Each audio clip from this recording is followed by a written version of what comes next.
Welcome to Mingus Marauder Football here on KYBC AM 1600. Along with Jackie Bessler, I'm Zach Calandra. We are on the road at North High School, which is right downtown Central Phoenix. And a big game tonight for the Mingus Marauders, JB, as they're looking to get their first win of the season. 0-3 to start the season. However, against three very good teams. All three teams that the Marauders have played are definitely headed towards the playoffs and most likely in the upper half and hosting games in the playoffs. So Mingus is looking to get off the schneid here tonight against North, a team that did just that last week after having two 60-point losses in the first 2 weeks of the season. North turned it around and won by 60 last week. Yeah, 67-0 over San Luis. They're pumped with their first win of the season. I thought it might be who was going to grab their first win out of the season, possibly coming into this game. Well, looks like North already got it done. North High School, by the way, 11th Street and Thomas.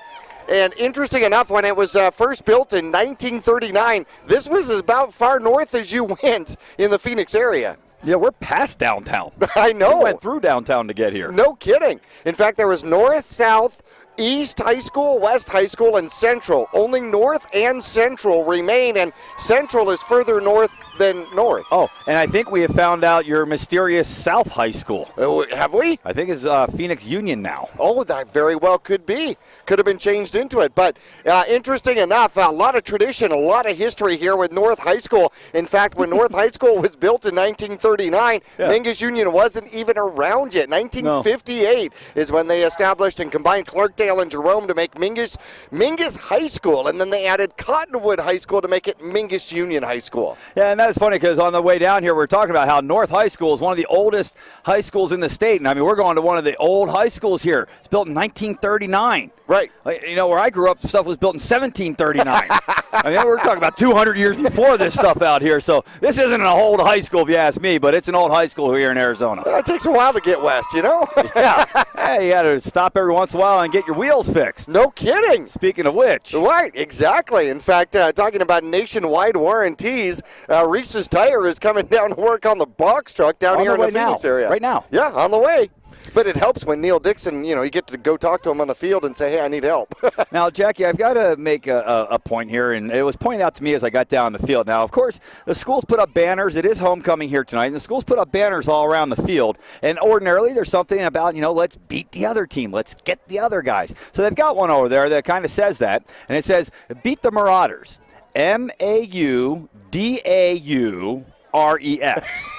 Okay? And that's obviously not the way you spell it. Now, here's the thing that I want to know. When I looked at the sign, obviously they spelled it wrong the first time, but then they made up a little sign to go over the misspelling, which made it to the way it's spelled now. So sometimes you get a do-over, right? They're like, what is a marauder? You're right. We're the land pirates. We're coming to get you. Very good. All right, fans. So this is a game here tonight that Mingus is playing against a much bigger school. North High School is a much bigger school in population and just in size than Mingus is. And we haven't played against a team of this size yet. I mean, Cactus is big team, a big school, but not like North. North has got a lot of population here in this school, overwhelming compared to what Mingus has. Well, it's a Division I school. In fact, it'll be the first time we've ever played a Division I school in the 22 years we've been doing Mingus Marauder football. Right. That's a long time. Yeah, yes. We've been through some of the big schools, too. Yep. Chaparral is a really good school, big school. Sabino back in the time, but nothing like this. Nope. Now, North is not. We're not playing Brophy, JV. We're not playing your Broncos here. Right. But we're playing Mustangs. But it's not the upper echelon of Division I, but just the numbers in themselves. I mean, Coach Young would love to be able to have this type of student body to be able to pull from and coach them up a little bit. Well, talking to Coach Young, he says that we are definitely going to be looking at some skilled positions out of this North High School. They're going to be very big in the line. Huge. Very quick in their skill positions, and definitely are going to challenge the Mingus Marauders here tonight. Mingus has shown that they've had some trouble being able to deal with a big line, i.e. Cactus, et cetera, etc. So this should be a good challenge for the Marauders here tonight, whether or not they can bounce back against a team that doesn't have the dynasty that some of the other squads that we have played this year have already established. Now, somebody mentioned to me that their line is huge, and we can attest to that. Their line goes 6 foot 270, 6'2", 260, 6 foot 215. That's a little guy at center. 6'2", 240, and 6'2", 290. Okay, so these guys are big. And now the way it was described to me is, yeah, they're really big, but they're slow.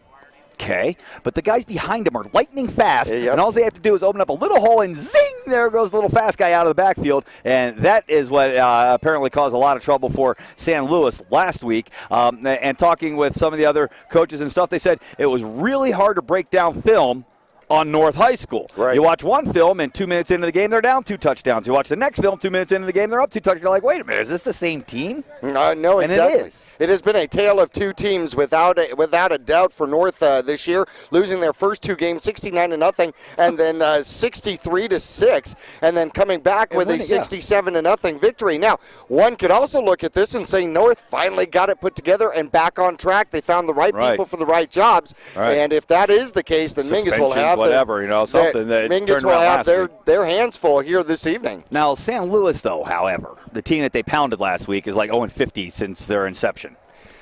Well, that's true. However, at the same time, Mingus has become a homecoming team to this North Mustang squad here this evening. Oh, we love being homecoming. Ask Flagstaff. All right, fans, I think we're going to be homecoming for them again this year. They're homecoming for us this year. Flag in a couple weeks. Yep. All right, fans, let's take a quick break right here. We are at North High School where the Marauders and the Mustangs will battle it out here in AIA football on Friday night. We'll be back to North High School right after this. Digitel, a Verizon premium wireless retailer. Come in today for the latest from America's largest and most reliable wireless network, including nationwide unlimited talk from Motorola, LG, Samsung, Apple, and HTC. Find Digitel, your Verizon premium wireless retailer, in the Flagstaff Mall, in Cottonwood at 960 South Main Street, in Payson at 401 North Beeline Highway, and in Prescott with locations in the Prescott Gateway Mall, Willow Crossroads, and the shops at Prescott Gateway. Would you rather recycle like this or like this? Clean Recycling processes over 95% of the materials collected as opposed to under 20% with other processes. Just add a recycling container and your recycling materials end up recycled instead of in the landfill. Just one of the many reasons Taylor Waste has been voted #1 for the past 8 years in a row. Hi, I'm Chris Taylor, owner of Taylor Waste. We're proud to serve our friends and neighbors with service tailored to your needs. Hi, I'm John Andretti for Window World, America's largest replacement window company. Made in the USA. That's a powerful statement. It's also our story. Window World was born here, and the products we sell and install are made here. Our stores are locally owned, so your money goes to work here in our community. We think that making American homes more energy efficient goes hand in hand with protecting American jobs. Window World, American made, American owned. Visit the new location at 101 Air Park Road in Cottonwood. Call 649-9111, ROC number 286642. Remember when you were younger and your parents said, "Don't make a mess"? And remember comments like, "Pipe down." Now it's time to find your own voice. Don't bounce the ball in the house. Strike out on your own. Remember the rules, but don't be afraid to take chances. Explore your sense of wonder. Feed your curiosity. Yavapai College. Life explored.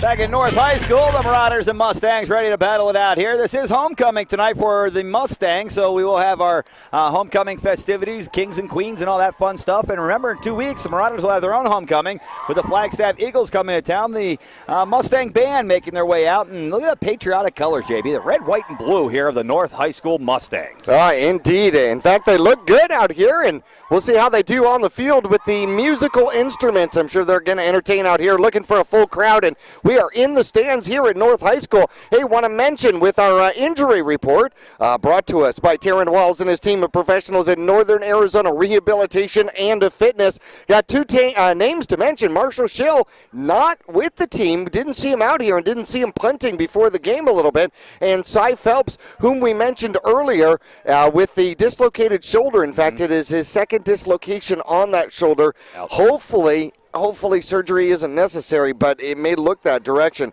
Since 2000, Northern Arizona Rehab and Fitness has been providing the highest quality physical therapy in the Verde Valley and around. They're located on South Willard in Cottonwood. That is Northern Arizona Rehabilitation and Fitness. Come to the pool. That's right. They got a heated pool, huh? Heck yeah. They got a real cool heated pool. Cool heated pool. That doesn't sound right. Yeah, that was right. Hey, Jackie, these last couple of weeks I've been watching the Marauders play, and we've mentioned they've been playing some pretty good teams, but the one thing that's kind of been standing out is the quarterback play has not been sharp in the passing game. Well, it started in the first game. The first game he had a real nice game. Yep. He's able to get out of the pocket and run when he needs to, but his passes have been floating a little bit, and I wonder at what point does Coach Young look to make a substitution? Well, hard to say. Obviously the quarterback position certainly becomes a leadership thing for the squad on the field. Now, first game, he had 169 passing yards, looked extremely sharp, led his team down the field. Unfortunately, a couple of interceptions. Actually, at the goal line is a killer. Right, and last week we had an interception at the goal line in which Mingus would have had an opportunity to take a lead, the first lead on the Paradise Valley Trojans with, by the way, got to turn the conversation to the defense. What a phenomenal job by the defense last week.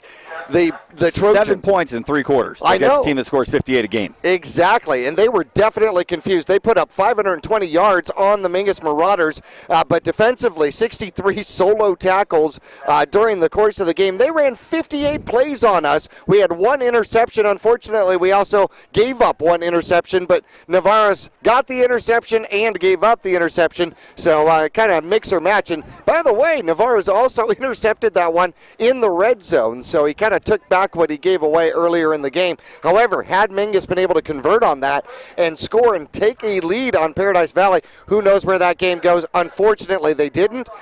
They ran out of energy and ended up losing that game 28-6. Hey, we got the Hanks next to us. Don and Cherie Hanks are here, and they've got the Marauder flags right next to us, JB. This is going to be a good game. We're getting ready to fire it up. The Marauder flags are coming out. We're getting ready to go here tonight at North High School.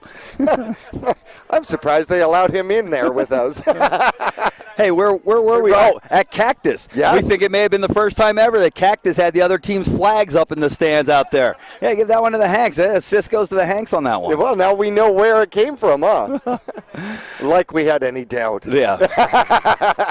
But this would be a game, I think, Jackie, that the Marauders are looking at to turn things around. Let's get out there. Let's get a win. I don't care if it's ugly. Let's get a win and start feeling good about ourselves, which is kind of the same situation that North's in right now. They got a win last week after getting pounded by 120-some points in the first couple of weeks. And they got a win. Now they're feeling good about themselves. And they're thinking, Mingus might be a little bit down this year. Although they played good teams, they're not winning. This might be a chance for us to put something together. This is really a battle between 2 teams that still think they've got a chance, and this is a pivotal game for both. Oh, I agree. I think both teams are coming out of first gear, trying to find the clutch and get into second gear.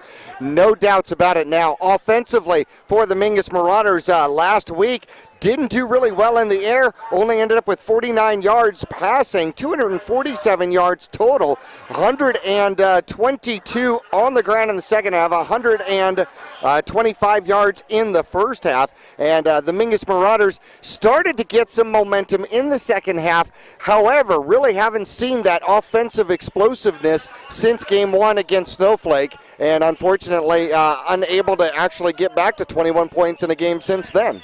Yeah, and we'd like to see that early and often here tonight. I'd like to see a 2-1 up on the board before we go into the break. I think head coach Bob Young would like to see that also, because that would mean that the offense has finally started moving a little bit, which it has not been doing. Now, here's something that another thing that I noticed talking with Coach Chappelle about this North football team. 7 of these players, including 3 of his interior linemen, play on both sides of the ball. So now that's something we saw happen to Mingus last week. Not everybody playing on both sides of the ball, but getting tired. Right. And eventually 2 weeks in a row of the no-huddle offense Trojans wore the Marauders out into that fourth quarter last week, which is really where Paradise Valley won the game. Like we said, they're averaging 58 points a game. They had 7 going into the fourth quarter and then rambled off 3 touchdowns to make it look good. Well, Zach, they had 78 plays in the game, and you and I noticed that even Paradise Valley, the Trojans, couldn't keep up their own pace. Both of their starting guards went down with cramps during the game. They could not even keep their own pace, but Mingus held with them as long as they possibly could. When Mingus started going same players both ways, that's when we really ran out of gas. And we need to keep our eye on, when we go on these trips, where's the closest KFC? Right. Should somebody fall down? Or Taco Bell. Taco Bell works. You know, yeah. Well, I'm just saying in reference to that's where they went the first time. You're right. Taco Bell would have salt packets. Absolutely. Taco Bell has better ones. And you know what? In fact, since we are on the topic of food, let's talk about the Vinny's Marauder Special. If you're not coming to the game or you're going to be watching the game on Channel 2, go ahead and go to Vinny's and pick up the Marauder Special and bring it home. It's going to be the pizza. You got the 4 drinks. You've got the dozen knots to go along with it. Just $20. Okay, fans, we'll be right back after this.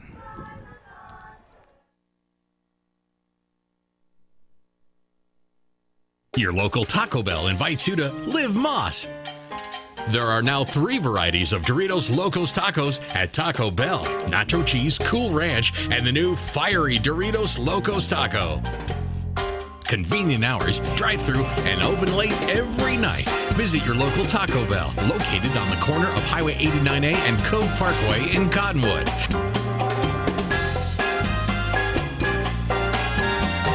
Taco Bell. Live Moss.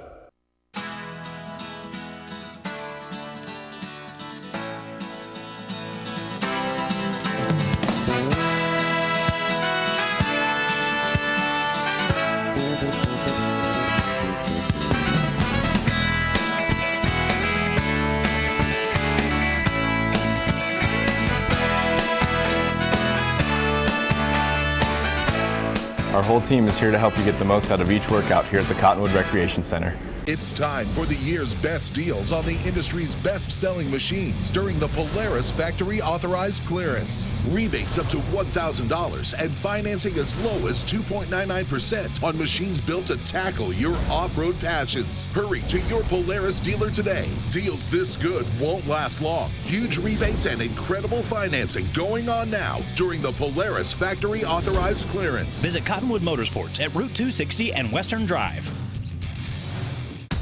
Reese's Tire and Automotive Tire Pros give you more miles for your money.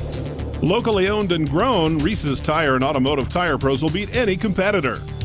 Bring your best deal and they'll beat it on price, total service, tire quality, and arguably the best nationwide warranty. For 24 months or 24,000 miles and available at 30,000 locations coast to coast. Get more miles for your money every day from your hometown team, Reese's Tire and Automotive Tire Pros.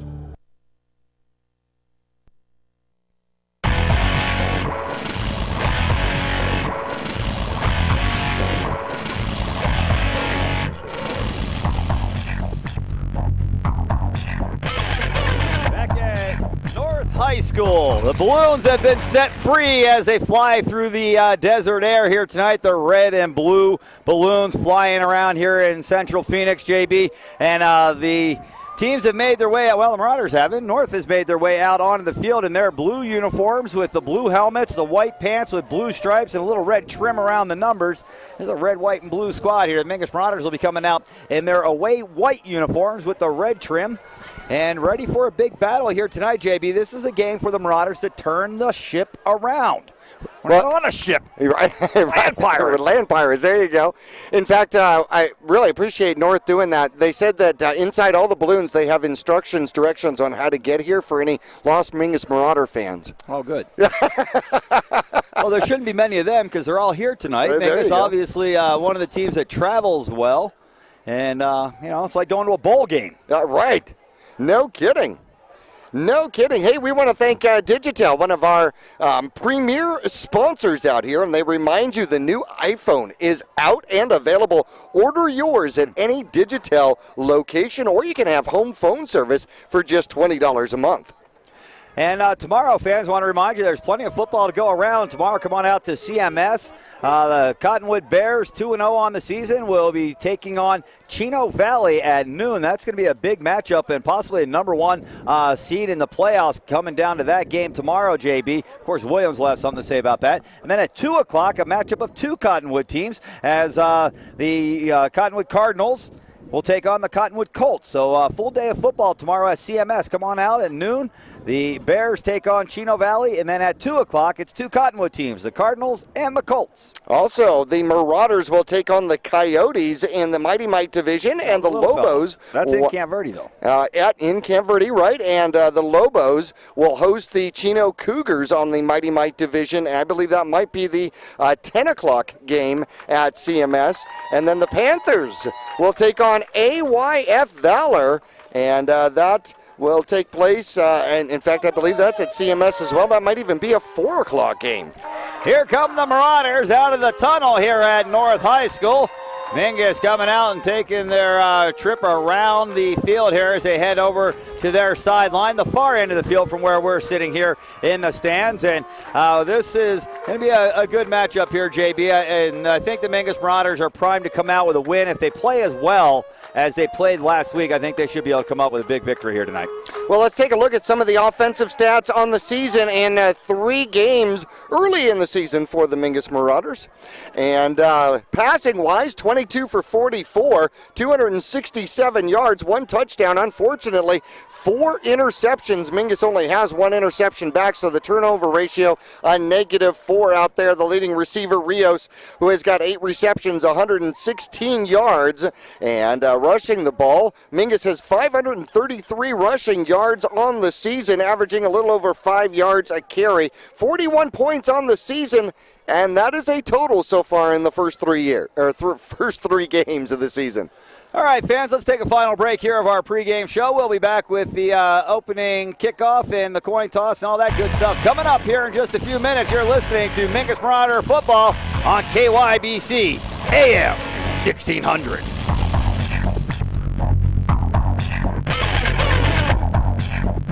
Here in the Verde Valley, it's always a great time to ride. And for all your cycle needs, it's always a great time to visit D&K Service Cycle and ATV. Their certified technicians can keep your street bike or your dirt bike in tip-top shape year-round. Stop in and check out the full inventory of riding gear. At D&K, they can help sell your good used motorcycles too. Go to dkservicecycle.com and find out about the consignment program. D&K Service Cycle and ATV in Cottonwood, a quarter-mile south of Walmart. 2 things we can count on every year: a new set of tax rules and great weather here in northern Arizona. Jackson Hewitt Tax Service, locally owned and operated by Lewis Rice since 1997, is here for you all year long. Your neighborhood Jackson Hewitt Tax Office will help you in all of your taxing situations. Electronic filing is always free with your tax preparation at Jackson Hewitt Tax Service. Get more in return. Call 1-800-234-1040 for an office near you. This is Travis Reed from Larry Green Chevrolet and Hyundai of Cottonwood. People often refer to us as the people place. Let me assure you, whether it's our involvement in the community or with our customers that visit, we make it a priority to keep that reputation. If you're in the market for a newer pre-owned car, truck, van, or SUV, you'll find our selection extensive and our sales team professional and courteous. Visit Larry Green Chevrolet and Hyundai of Cottonwood, 2 dealerships in 1 convenient location just off Highway 260 next to Walmart in Cottonwood. From all of us at Larry Green Chevrolet, Hyundai of Cottonwood, and the Green Auto Group, we're better, and we'll prove it. The Suzy Q Market is the most convenient stop for road trips, with 1,500 beverage selections and plenty of snacks. And save on Texaco fuel with your Safeway Rewards card. The Suzy Q drive-thru window is the most convenient way to pick up those essentials on the way home. Road trips start here, with something for everyone at the Suzy Q Market, next to KFC on Main Street, Cottonwood. Go Marauders!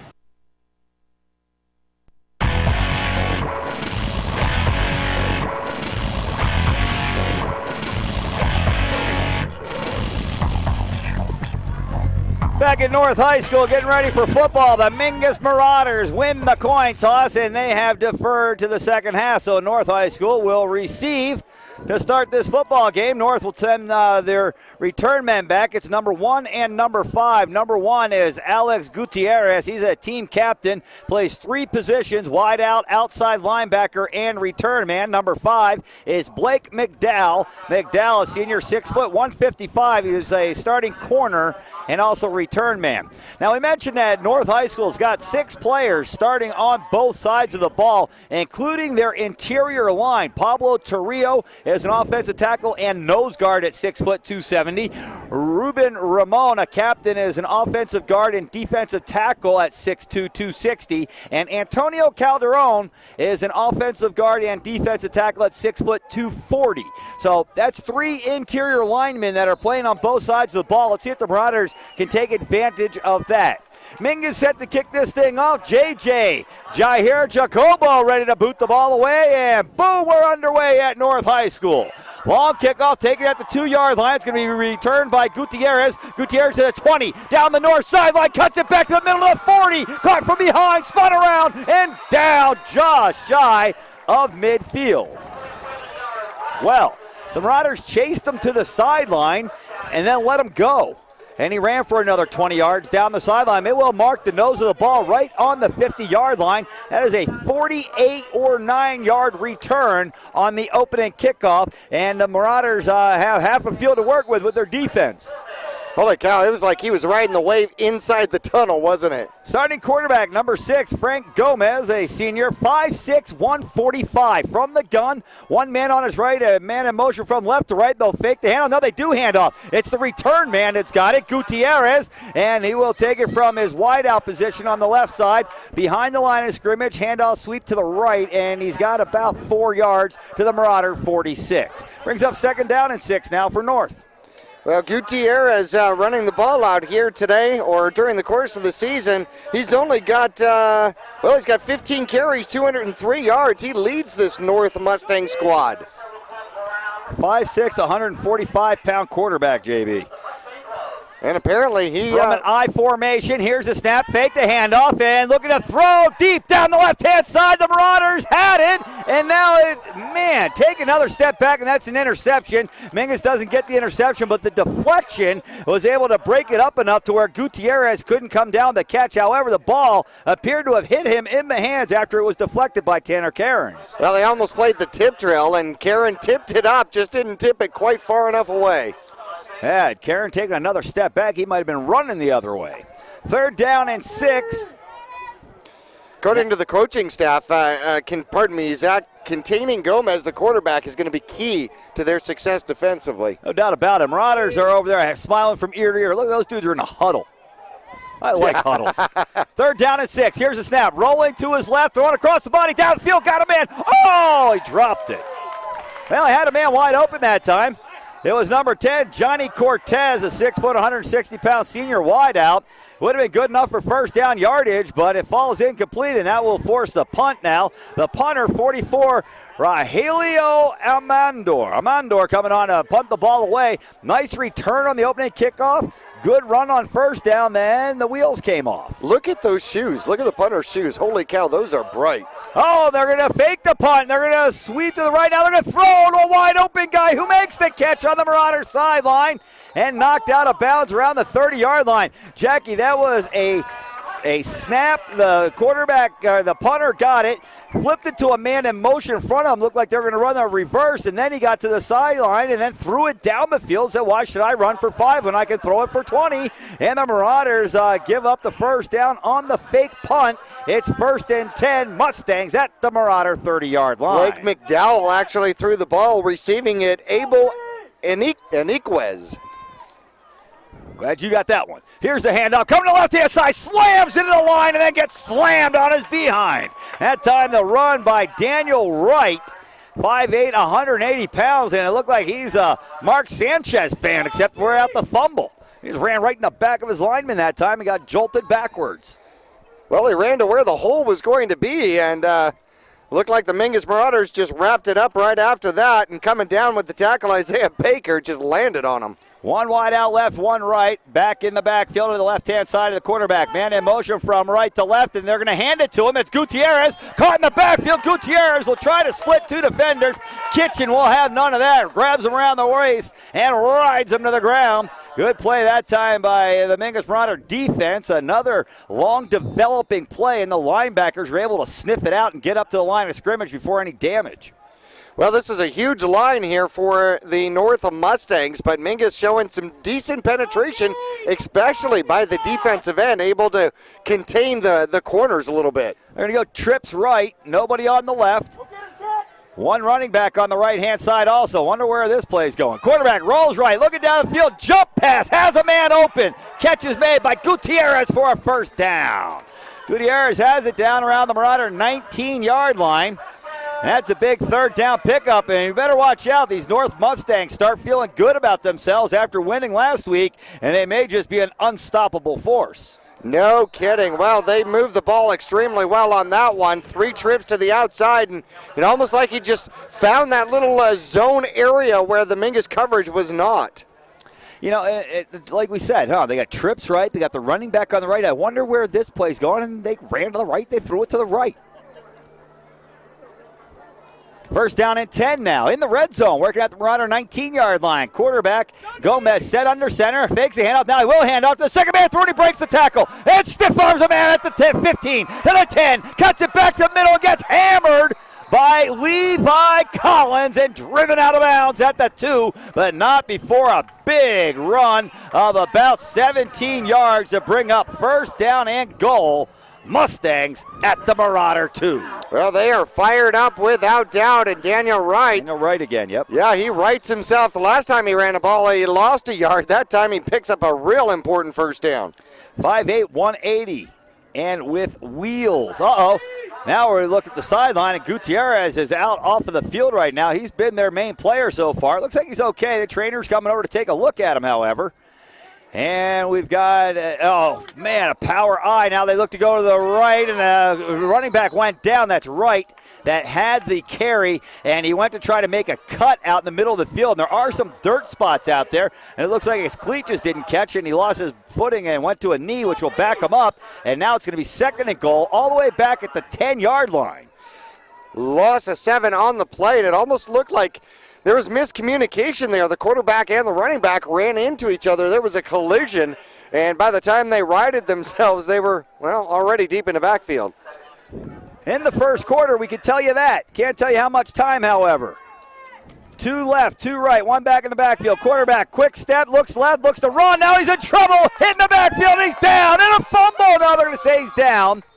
But another loss of about 5, maybe 6 yards. It's all the way back to the 15. So it was first and goal at the 2, and now it is third and goal at the 15. Here for our fans at home, you can see he tried to go left and went, nobody there. And then the Marauders jump on him and bring him down for a loss on the play. And now Mingus is 1 play away from forcing, maybe a field goal opportunity. You think of the pro game or the college game, you say, you're this close on 4th down. Of course, you're going to kick the field goal. It's not necessarily true in high school football. No, we've learned that. Trips right again. Looking to roll right. Is that a flag on the field? And there's a throw, and the catch is made. Did he catch it? Oh, my goodness. He did make it. No, it's intercepted. The Marauders intercept the ball. Mingus comes up with the INT. Who is it? It looks like it may be Hanks that has the ball in his hands, and it is Dakota Hanks. No, it's 28, so that's Jesse Rios that comes up with the INT for the Marauders. So, man, from first and goal to 2 to 4th and goal to 16 to throwing the ball away, and the Marauders have it for the first time tonight. First down and 10, Mingus at their own 6-yard line. So that is not a flag laying on the field at the 30-yard line. It's some other foreign object. Going back to our WWF days, JB. Right. Here's the snap, and Mingus looks to hand off right up the middle. And, guess what? There's nothing there. Hanks tries it. He'll get a little. That's the old 34 play. Run it right up the middle, and then try again. Second down and 9 as the Marauders come up to the line of scrimmage. And here's the snap. Navarez, the Marauder quarterback, to keep it himself. Navarez runs to the left, and he'll have a positive gain. It'll bring up 3rd and short, not a first down. Looks like he's not very far away, though. A yard or two here on third for the Marauders. And Mingus, after 2 weeks of being beaten down by the no-huddle offense, are in a hurry up themselves. Navarez in at quarterback. He's got one back behind him. A man in motion is Helsel. And Navarez going to keep it himself. Hitting the backfield, and he's down, but he may have a first down. Well, I don't know now. No. Depends on the mark. They're sitting right on the 15-yard line. Yeah, he needs to get to the 16. So that's going to bring up 4th down and 1 here for Mingus. We don't know how much time's left in the opening quarter. This is, however, the first time the Marauders have had the ball. 4th down and 1. Now, we noticed that Marshall Schill wasn't punting earlier, that the Marauder quarterbacks were taking the snaps and taking one step and punting. Here's 4th down and 1. Mingus is going to hand off. They've got the first down. Levi Collins. Oh, no, it's Dakota Hanks. Rumbles through the line of scrimmage to pick up the big first down for Mingus. Looks like he's got about 6 or 7 yards on that carry, and the Marauders have their initial first down. Jackie, we've got a Mustang mascot in a toga.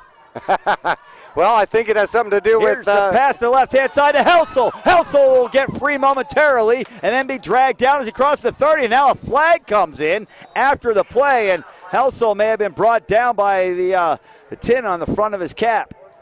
You were mentioning the toga out there. Well, I see the different signs and banners out here talking about Mount Olympus. Yeah, I think we've got Greek a homecoming week. Theme. Yeah, Greek week here.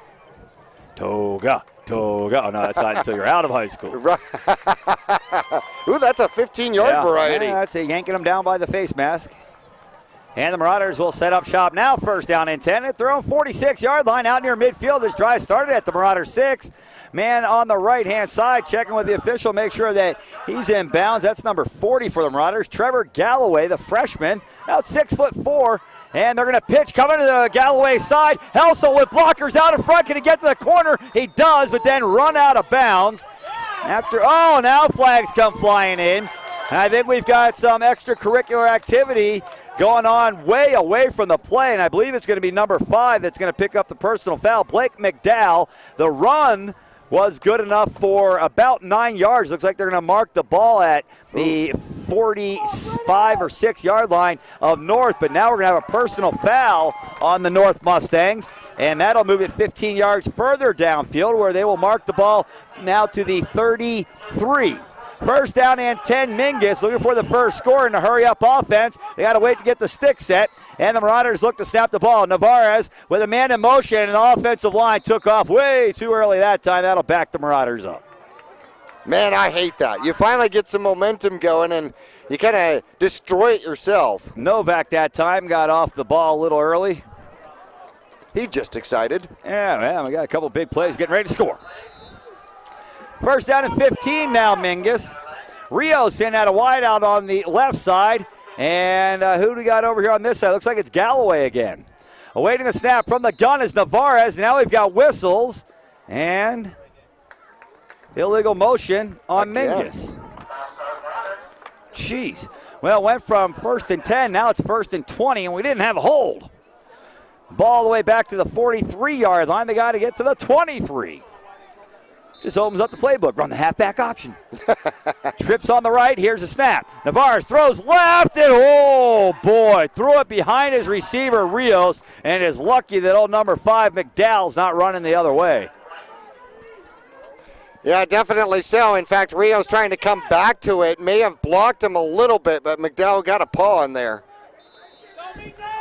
Good play, though. Same formation, double wingback formation. Man in motion now is Kitchen, and Navarre's going to keep it. Can he get outside? Navarre is outside. He's got a man to beat, and he won't beat him.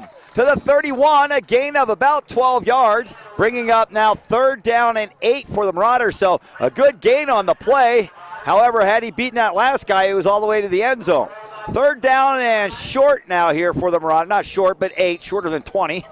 And see what they got. It may be 4-down territory from this position on the field at the 31. Navarre drops back, 7-step drop, looks left, throws left, and way over the head of Rios. Now it is 4th down, 4th and 8. Jackie, the last couple weeks, that has been the MO of Navarez. It's just throwing over the head of his receivers.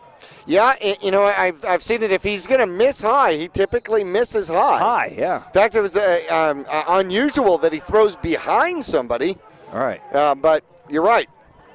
The Marauders will line up to go for it. Whether they do or pooch punt here is another thing. Looks like they're going to go for it. Navarre's rolling right. Navarre's throwing right, and he's got a man, but it's incomplete. Bobbled it and dropped it.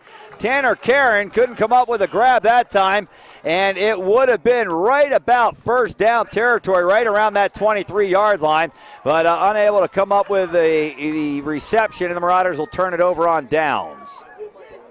Well, decent coverage out there. He had his man right on him, number 3. It would have been close had he come up with a catch, should he have been able to remain in bounds. Juan Martinez on the coverage on that play. Interesting. We haven't seen anybody attempt to punt yet. North in their first drive ended up on a interception.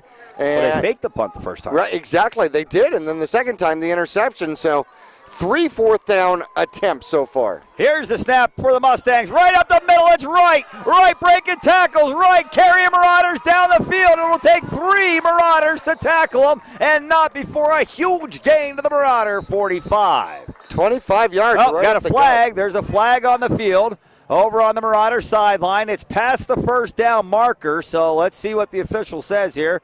And the official says warning. Yeah, he's a sideline encroachment warning against the Marauders. So they're saying, hey, stay back off the field while we're running down the sideline. So the play's going to count a huge run to the Marauder 44-yard line. And I'll tell you what, there's Daniel Wright, JB. When he gets out of that backfield, he is in a hurry. Now, the best thing you can do with this kid is make sure he doesn't actually get any momentum started. Gomez has Gutierrez in motion. High snap. The hand out to Gutierrez. He's hitting the backfield and down. Levi Collins rock and roll through the backfield and brings Gutierrez down for a loss of about 6 back to midfield. Here for our fans on TV, Gutierrez gets it, and then he gets Collins and brought down. Collins did a great job just coming in on the blitz, and once again, Mingus played defensively stellar for 3 quarters last game against a very high, powerful Trojans offense, and really played well. They've been on the field all night so far here tonight, it seems. We're just getting going. We don't know how much time's on the clock. We but don't. It is the first quarter. And Gomez takes a snap from the gun. 3-step drop going up top down the right-hand side. Nothing but Marauders. And it's Tiffany with the interception for the Mingus Marauders. The nasty Chihuahua comes up with it. Herb Tiffany with the INT, the second takeaway of the game for the Mingus Marauders. And Mingus will start their second drive at about 17-yard line. Just no doubt threw it up top. One guy into triple coverage at minimum. And Tiffany, like a good center fielder, got a beat on the ball, got his glove up to keep the sun out of his eyes, and made the interception. Well, I tell you, with that, I mean, Mingus went to a cover 3, had 3 safeties back there deep, almost like they knew that was coming. And when that ball goes up like that and you got a beat on it and you know you got position, it can't come down quick enough. Yeah, right. and you got to keep it, just catch it, just catch it. Put my stick 'em on. Ooh, the Marauders make a substitution at quarterback. Tanner Karen in at quarterback. And they're going to run to the right-hand side, and it's Helsel. Helsel out to the races, to the 35, to the 40. Helsel brought down at the 45-yard line. A gain of 27 on the play, and a big run on first down for Mingus. Tanner Karen in at quarterback for the Marauders. So Navarez had the first series, a little touchy with some of the passes again, and now they've made the change to Karen. You know what's interesting here? We went couple of games here with Here's the pass to the right-hand side, thrown behind Hanks and out of bounds. Are they going to say that was a lateral pass? It is. So that is a loss on the play of about 17 yards. No, about 12 yards. Where are they going to mark it? They're going to mark it down about the 33. Yeah, it's a loss of about 12 now. Brings up second down at 22 for Mingus. Karen took the snap and turned and threw a BB right behind Dakota Hanks. I mean, he threw 100 miles an hour from 10 feet away, and a lateral obviously is a live ball. Fortunately for Mingus, it went out of bounds. Collins in the backfield. Man in motion. Here's a snap. Karen rolling to his left. Sets up, throws down the field. He's got a man, Helsel, and he doesn't make the catch. A little bit behind him, but it hit him in the hands. And that was at the original line of scrimmage out to the 45. And now 3rd down and 22 for the Marauders.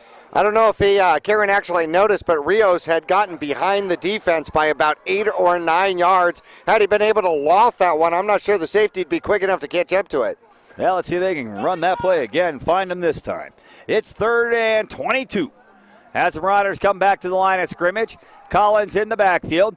Karen set under center, and a handoff. No, he's going to throw up top down the left-hand side. He's got a man. Galloway had a step on the defensive back that time, and the pass is over his head and incomplete. So what started out as a promising drive with a 27-yard run for Helsel ends up going backwards, and now 4th and 22, the Marauders will punt it away. Who's going to punt now? Navarez has come in, and it looks like he will be the punter.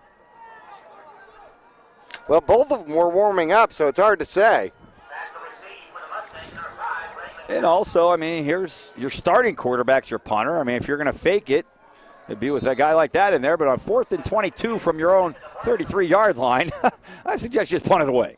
Navarez with the left-footed boot, and it will bounce and take a great Marauder roll. Look at that, JB. That ball bounced and rolled 20 yards inside the 15. They'll mark it down at the 13-yard line. Couldn't ask for anything better than that. And the Marauder defense has some real estate behind them this time for the first time tonight. Wow, 58-yard punt. And, you know, in the stat sheets, it looks like that one is just high and boomer. deep. And it was so high there was no return because everybody got down there in a hurry. And oh, yeah. Are you kidding? Had a 16-second hang time? That's like that big swing and that little dribbler about 15 feet down the line. You hustle down to first base tomorrow. Man, I hit a solid line drive. Hit it so hard off the wall, I only got a single. So you have seen me play baseball. Oh, I remember, JB. First down and 10 now. Mustangs with the rock at their own 13-yard line. Here's a snap. Gomez, quick hit to the left. Ooh, man. Somebody better take a little air out of these balls. They're too hard. Nobody can catch it. That time he hits his receiver right in the hands, and he drops it. Number 5, Blake McDowell. Seen him drop 2 of them tonight. One was an interception. Well, coming. We saw a Mustang slay a pirate over there. Slay a pirate? Yeah, that's not good. Yeah. And now the Marauder fans mug the Mustang now. Well, out here receiving, their leading receiver has been Cortez. They've only been able to throw to him once. He's got 302 yards receiving here on a young season. Second down and 10 now, man in motion. It's Gutierrez from left to right. Here's a snap, and they're going to try to hand off the backfield to Mingus all over it. Nowhere to run, nowhere to hide. Darian Will goes backwards after the handoff. He's going to lose 5 yards inside the 10. They've got the ball at the 8-yard line. That'll be the first sack for the Mingus Marauders this year, and it'll be Hernandez picking it up. Nowhere to go. And the quarterback, Gomez, runs over to the sideline to get the play from Coach Chappelle. We've got to be nearing the end of the opening quarter of play. It's been a lot of running the football. No clock on the scoreboard. Our score is 0-0 here at North High School, right in downtown Phoenix. Right. We need to get some palm trees up at Mingus. Third down and officially 14. Here's a snap. Looking left, pumping, throw in, and oh, man. Flag on the play. Now, this is a play that had no chance of being caught by anybody but Tanner Karen, who made it a valiant effort. But a flag comes in, and I got a feeling the Mustangs offense is staying on the field. This is going to be an automatic first down on Mingus. Defensive holding. Automatic first down. 5 yards and an automatic first. Those are the expensive 5-yard variety, are they not? Yeah, especially when the guy doesn't have any chance to make the play. No. But, you know, when the ball's in the air or before it goes in the air, you don't know 10 that. 10 yards. 10 yards and automatic first. Well, maybe not an automatic first, huh? Replay a third is what it looks like they're going to say.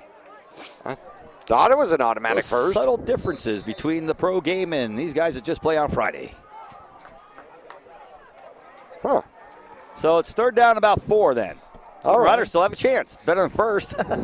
Stop them here. They better get another corner on this side. Now Kitchen comes over. He's got him. And they're going to hand off. Coming left. They'll have the first down. Oh, and Wright slips a tackle. Wright slips on one. Then he fumbles and catches it. And he's brought down from behind by Broyles. I guess that's not a fumble, right? He lost the ball, but he caught it before it hit the ground. and is able to rip off a big run all the way out to the 44-yard line, where it will now be first down and 10 Mustangs as they approach midfield. Our fans watching at home, watch this. Whoop! Catches it, and then keeps going. Actually, that was a forward pass to himself. So from that point forward, he gets receiving yards, right? That's the illegal forward pass.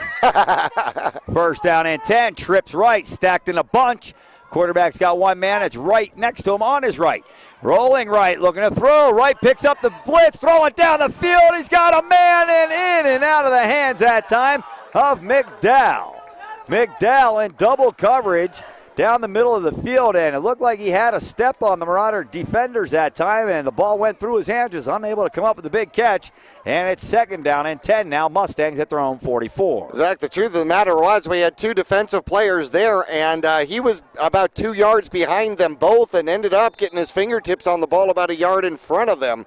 So a little burst of speed there by McDowell actually made him open. Marauder linemen standing up on the line, looking like they're still in pretty good shape. Nobody holding their hands on their hips or anything yet. As the moon starts to come up over the mountain there, JB. Full moon here tonight in Phoenix. Here's the snap and the handoff. Coming to right again. Oh, hey, that number 4 hole's closed this time, buddy. Yeah, bank's closed. Let's see. It looks like Levi Collins and Kitchen. Eppinger. Yeah, everybody getting a nose in on that one. Short gain, he does get a yard as they move the ball to the 45-yard line, where it is now third down and 9. All right, look at that big old piece of cheese coming up over the mountain, JB. Nice and yellow. Getting to be that harvest moon about this time of year, isn't it? It is. It is. That's almost not quite ripe pumpkin color, huh? Yes. We can't wait for the pumpkins. They're coming soon. All the ghosts and goblins, and can't wait. Here's the snap. Quarterback tucks and runs, rolls right, throws right, and has a man. Wow, he got a catch and a first down to the Marauder 42. No catch. Dropped it on his way to the ground. So, everybody thought it was good on this side of the field, and now they all start walking back to where they were. Fourth down, and they will bring in the punting unit. No catch there means that was great coverage, because he certainly got the ball. Looked like he caught it, so there had to have been some separation with the contact. Rahilio Amandor comes in to punt the ball away, and they moved it over here to the near side of the field for some reason. All right. The Marauders do have a man back. Appears to be Rios, standing at his own 15. Here's the snap. Oh, Kitchen nearly gets a hand on it, and it will bounce, and oh my goodness, Rios will pick it up at the 5. Rios now looking to go down the left sideline. Good return. Rios still on his feet. Out across the 30. A flag comes in way behind the play, and it's going to be a block in the back on Mingus. After a nice return from Rios all the way out to the 35-yard line. That's about a 30-yard return, and it's going to come back. The flag looks like it landed more around the 20-yard line, and the Marauders, instead of having nice field position, are going to be backed way up, and you can't tell me that we're still in the first quarter. It's like 9:30 or something, and both teams have been running the ball up and down the field, and so far we haven't had a break. No, that's a great point. That is a great point. Maybe we're playing NFL quarters. Yeah, something. I mean, 15-minute quarters instead of 12? It's been a long time for teams running the football as they have. Well, that means that we got to change our slogan to 460. Yeah. Oh, we can get that started real easy.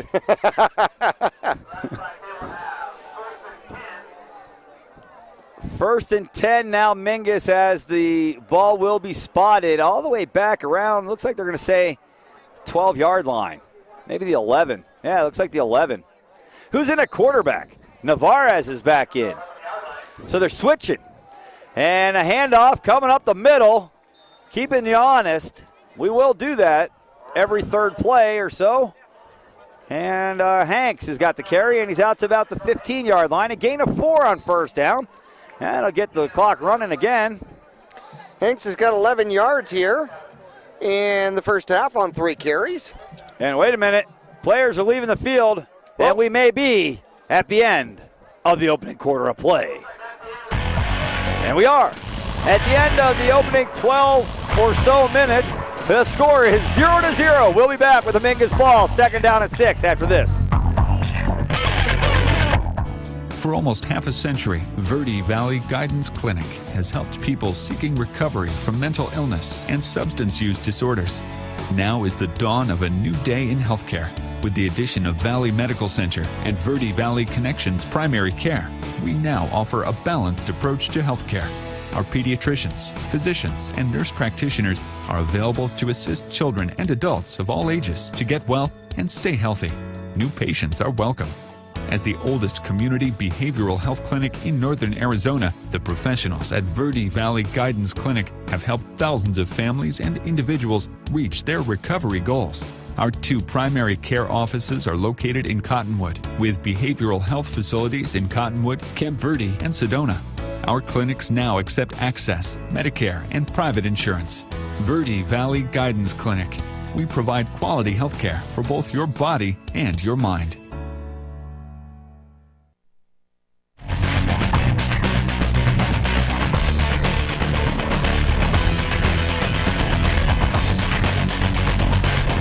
Back at North High School, 0-0 is our score. The Mingus Marauders whip the ball as they continue this drive. They hope to continue it. It's only a second play. 2nd down and 6 now. Marauders from their 15-yard line. Micah Navarez is back in at quarterback, and a handoff going on the right-hand side to Helsel. Helsel cuts back in the line, still on his feet and now being hit and knocked backwards. A gain of about 5, however, as he's to the 19-yard line. So he got about 4. And it's going to bring up 3rd down and 2 here for Mingus. Actually, the Mingus Marauders have 2, not 1, but 2 interceptions so far in this game. So we'll have a competition for the Larry Green Pick of the Week, which is a 2013 Chevy Malibu Echo 22.5 with only 14,000 miles. 3rd down and 2. Here's the snap, and Mingus will hand off, coming up the middle, and they got a big hole. It's Dakota Hanks off to the races, to the 40, to the 30, in his boat and paddling hard down the right sideline of the end zone. Touchdown, Mingus!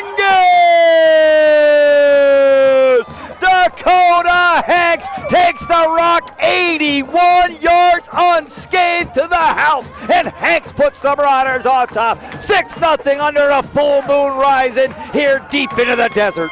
Well, all of a sudden it's a bad moon rising for the North High Mustangs.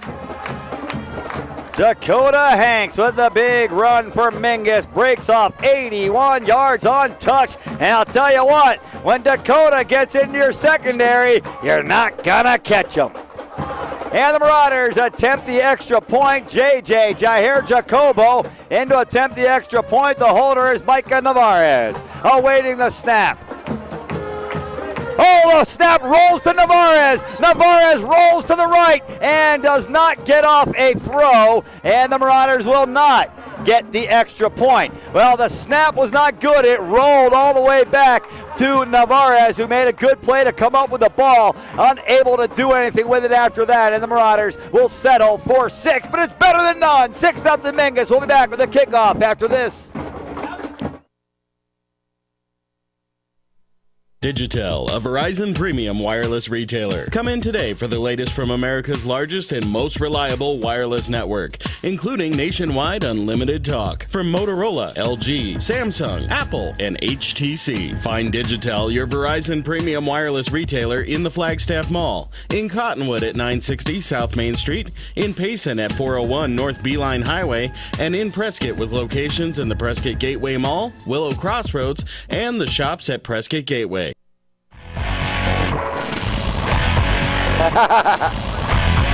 Back at North High School after an 81-yard scamper by Dakota Hanks, the Marauders take the lead 6-0 and set to kick the ball away.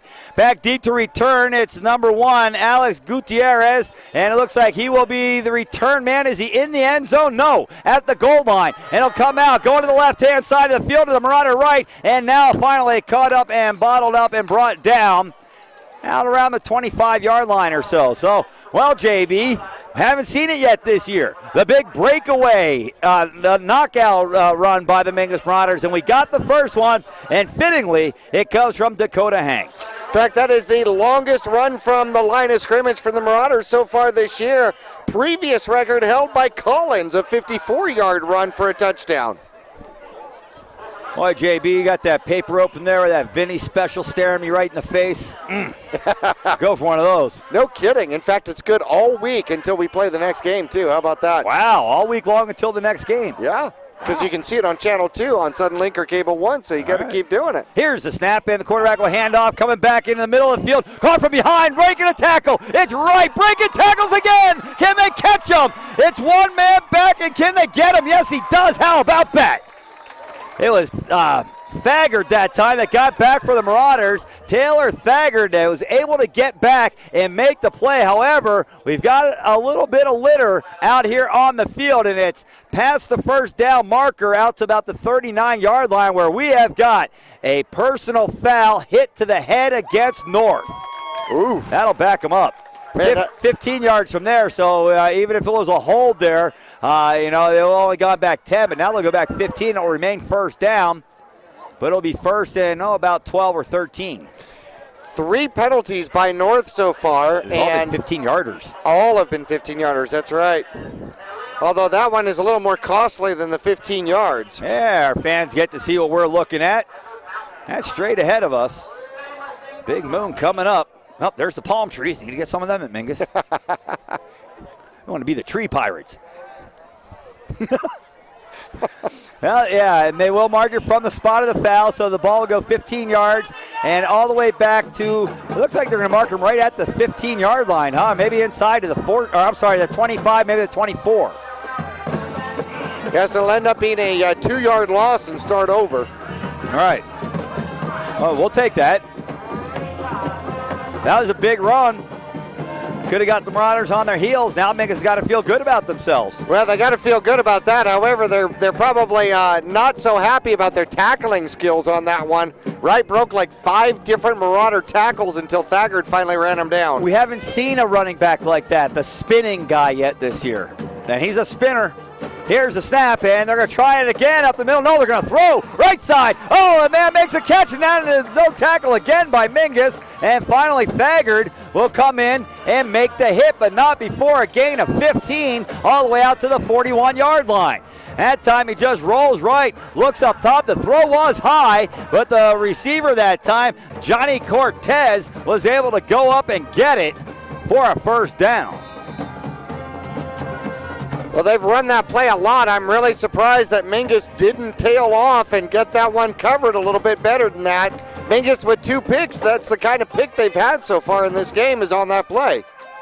One back in the backfield, trips on the left. Quarterback set under center, and he's got a tight end working on the right. They fake the handoff. Quarterback steps up in the pocket. Now he's flushed, trying to run to the sideline. Hit, stays on his feet, and now finally hit out of bounds by 2 Marauders. It looks like Thagard was the first man there for Mingus, and then the play was cleaned up by Ulysses Hernandez, and a gain on the play of about 5 yards brings up second down and 5 from the Mustang 46. Gomez doesn't usually run the ball, doesn't prefer to run the ball. At least that's what it appears to be stat-wise. He'd rather get the ball and get out of the pocket. Mingus has got to be able to contain him inside the tackles and keep him there to throw the ball. Close matchup here tonight. I formation. Quarterback takes a snap, hands off to the tailback, coming on to the left-hand side of the Marauders defense. Kitchen gets him, and then a fumble, but I saw a sea of blue swarm under it. Kitchen hit him, forced the fumble.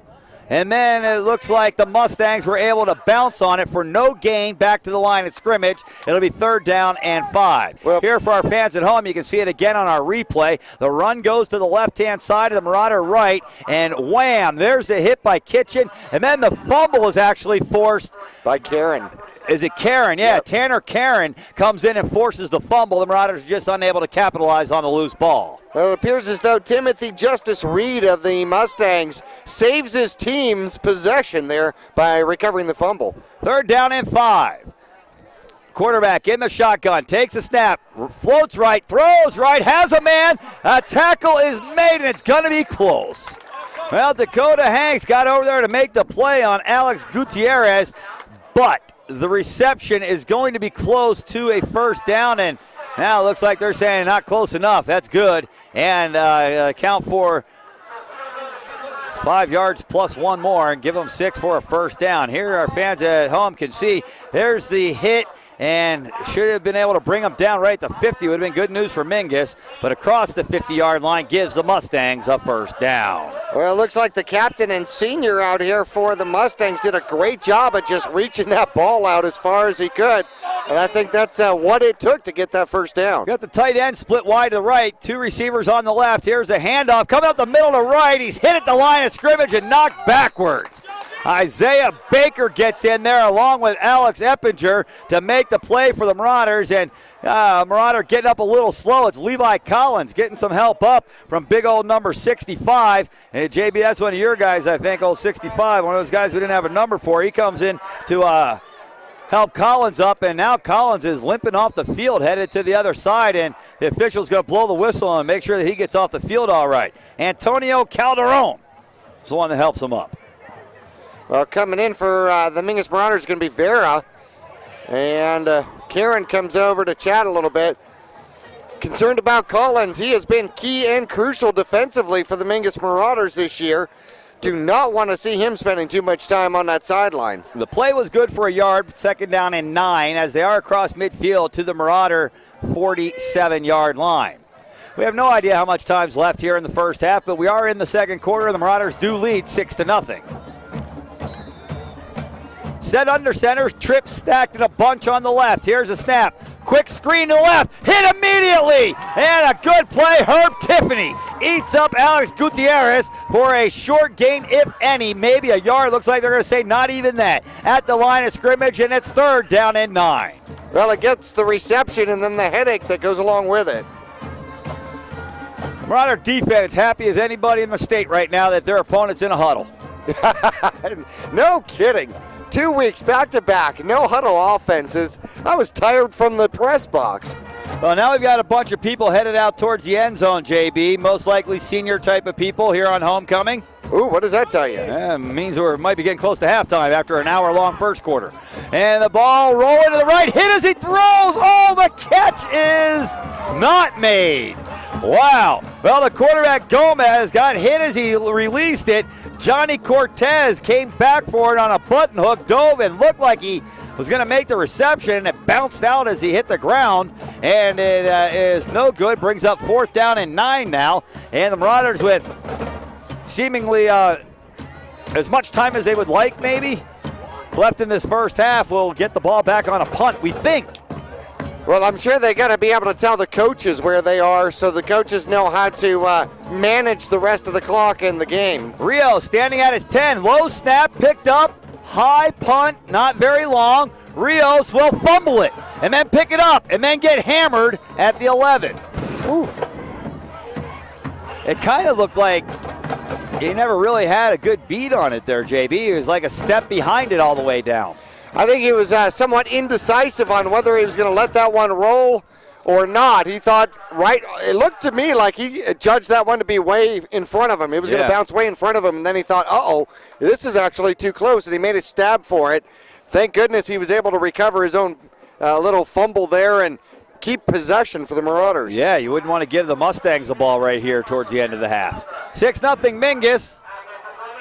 Navarez is in at quarterback, and it looks like he's going to run it to the right. Flags come flying in from the far end of the field. And ordinarily, that's something that's going to back your offense up. Most likely a hold. And the official taking his time to get out there in the middle of the field and let us know. What do you got? Illegal shift on Mingus. Well, that's better than a hold. Yeah, it's only 5. The announcer here at the stadium called the illegal shift against the defense. Yeah, we'll take that. There we go. They heard me. First down and 15 as Navarre sets under center. Man in motion as Helsel will hand it to Helsel, going to the right. Helsel ducks his head and follows a couple linemen forward, and he'll have about 6 yards. Out to the 12-yard line, looks like is where they're going to mark them. It's going to bring up 2nd down and about 9 here for Mingus. Helsel's got 3 carries for 14 yards. On the season, Helsel comes in with just 32 yards on 15 carries. 2nd down and 10. Now the Marauders with a man in motion, and they will hand off. Coming to the left-hand side, it's Hanks breaking tackles. Hanks still on his feet and finally caught by a bunch of defenders. and the whole pile falls down.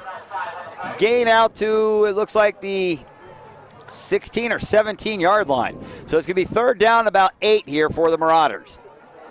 Now, Hanks on the other 6. Hanks came into the game with 154 yards in the first 3 games, and he's got 5 carries and 97 yards. The only touchdown for the Marauders, the only touchdown of the game so far. Karen split wide to the left. It looks like Rios on the right on a throwing down. Navarez flushed out of the pocket. Navarez all day to run. A flag's going to bring it back. Navarez still on his feet and, whoa, wrestled down by his helmet. And there's a flag on that one also. Ooh. So we're going to have a hold on Mingus way back around the line of scrimmage, and then we're going to have a ripping the helmet off and trying to beat you down with it on the Mustangs out around the 40-yard line. And let's see what the officials make of this. If you weren't with us for pregame, North High School, one of the older high schools here in the state of Arizona, in fact, established and built in 1939. I wonder if the personal foul overrides the hold, because it's a personal foul out here. That'll be a good question. Holding on Mingus. And a personal foul against the defense. Get back. We're not going over there. We're staying over here where you guys committed your foul. Personal foul on the defense. And they're offsetting replay the down. I don't know. Seems to me like personal foul should take precedence over a hold. Otherwise, why not tee off on the guy if they've already got a foul? You see that flag go down? Just drill them. Yeah. Why not? All it's going to do is offset it. Well, no, that's true. You should at least get the 5 yards difference, right? You know, I mean, you see a flag go in the air, you know it's on your opponent, and you take a cheap shot, right? Why not? Because all it's going to do is offset it. That's why that rule should be changed. Well, personal foul should be a personal foul, and that should take precedence. It was a great job by Navarez finding that green grass on the far side. Here's a snap. Navarez rolling to his left. Navarez looking up top, nowhere to throw. Navarez in trouble now, and he's trying to break away, and now he'll be tackled back at the 10. Loss of about 6 or 7, and there's just nowhere to throw. That wasn't on Navarez at all. He rolled out, looked down the field, and there was great coverage. He didn't have anywhere to throw the ball. Everybody standing there, throw it to me, but you got to be open. And you see Navarez try to get away, and then the defense gets to him, and finally able to wrestle him down was old number 22 there, Santos Martinez. Well, he'll pick up the sack. So we have no idea how much time's left in the half, but the Marauders now on 4th and 12 will look to punt it away. Navarez gets off another good punt that will take a Marauder bounce. Not as great as the last one, but not a bad one by any means. All the way down to the 38-yard line. And the Marauder defense has shifted the field here a little bit on that punt by Navarez. Navarez doesn't punt it very far, but he gets a great roll every time. Well, it doesn't matter what it does on the field. I mean, stats are stats, right? Yeah. You get a 58-yard punt, and then you're going to turn around and add a 51-yard punt to it. You play the conditions. That's right. That's a hard field. Ball bounces. Right. You know, heavy weather, got to kick it low, line drive. There's that Tin Cup where he says, bet I can drive it further than you, and he hits it and knocks it down the street on the asphalt, and the ball just kept going forever. It's a hard surface. Pitch going to the left-hand side, rather. Oh, right, leaping over Marauders. Landed on it. I think he was surprised he landed on his feet. He's like, wait a minute, I'm still up. And then finally gets tackled. Gain of 9. 2nd down and 1 now, and we have got a timeout. No.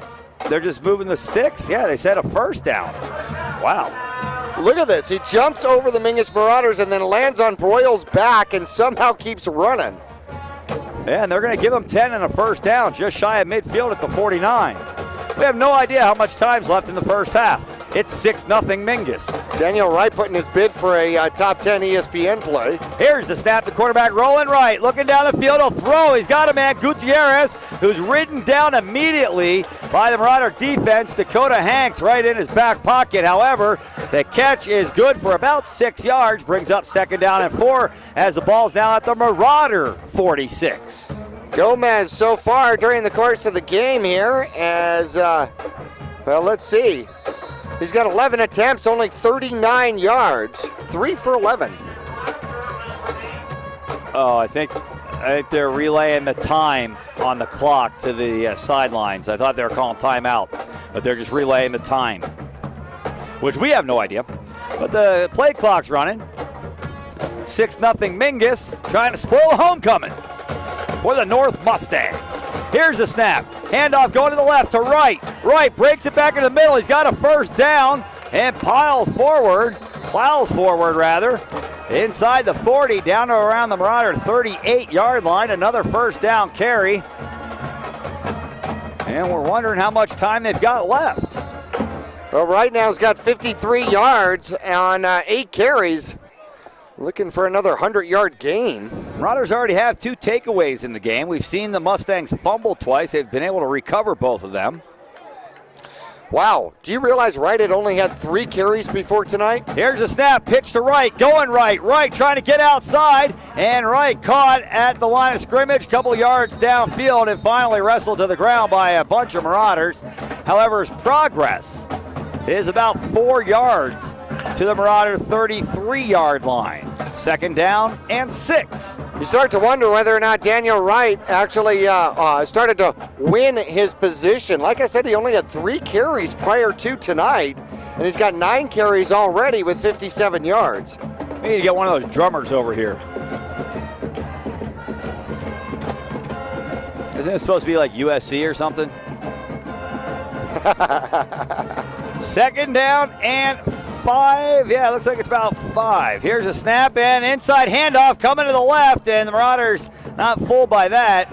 Up a yard or 2, just shy of the 30 to the 31-yard line. They need to get down around the 27 for a first down. So it's third down and about 4 now. Little misdirection, and the Mingus Marauder defense mentions to the North offense, hey, we designed that play. yeah, we know the run up the middle play. Well, especially that misdirection going from that wing back over. All right. Here's a big third down play for the Marauder defense. Ball at the 31-yard line. Here's a snap. Quarterback fakes the throw. Now he's hit and sacked. Huge play by the Marauders. And Mingus comes up with the ball. Marauder ball. Marauder ball. Mingus comes away with a big takeaway. How about that? The hit, the sack, the fumble, and the recovery. Ulysses Hernandez. And it looked like it may have been number 9, Herb Tiffany, in there as well. No, great job. Both of them just did not give up. They crashed the ends, and when Gomez turned around, he didn't expect to see 2 white uniforms out there. Here comes the Marauder offense back out onto the field. Third takeaway. How about that? Yeah. And that one off fumble. A sack, a forced fumble, and a recovered fumble. That's a trifecta. Oh, looking for a timeout down here. And now they finally called timeout. I think it was the secondary coach who was yelling to the coach, call timeout, coach. I think he realized that they didn't have 11 guys on the field and didn't want to give up something big right before the half. We have no idea when halftime's coming, but it's coming soon. We'll be back to North High School. Marauders on top, 6-0. Here in the Verde Valley, it's always a great time to ride. And for all your cycle needs, it's always a great time to visit D&K Service Cycle and ATV. Their certified technicians can keep your street bike or your dirt bike in tip-top shape year-round. Stop in and check out the full inventory of riding gear. At D&K, they can help sell your good used motorcycles too. Go to dkservicecycle.com and find out about the consignment program. D&K Service Cycle and ATV in Cottonwood, a quarter-mile south.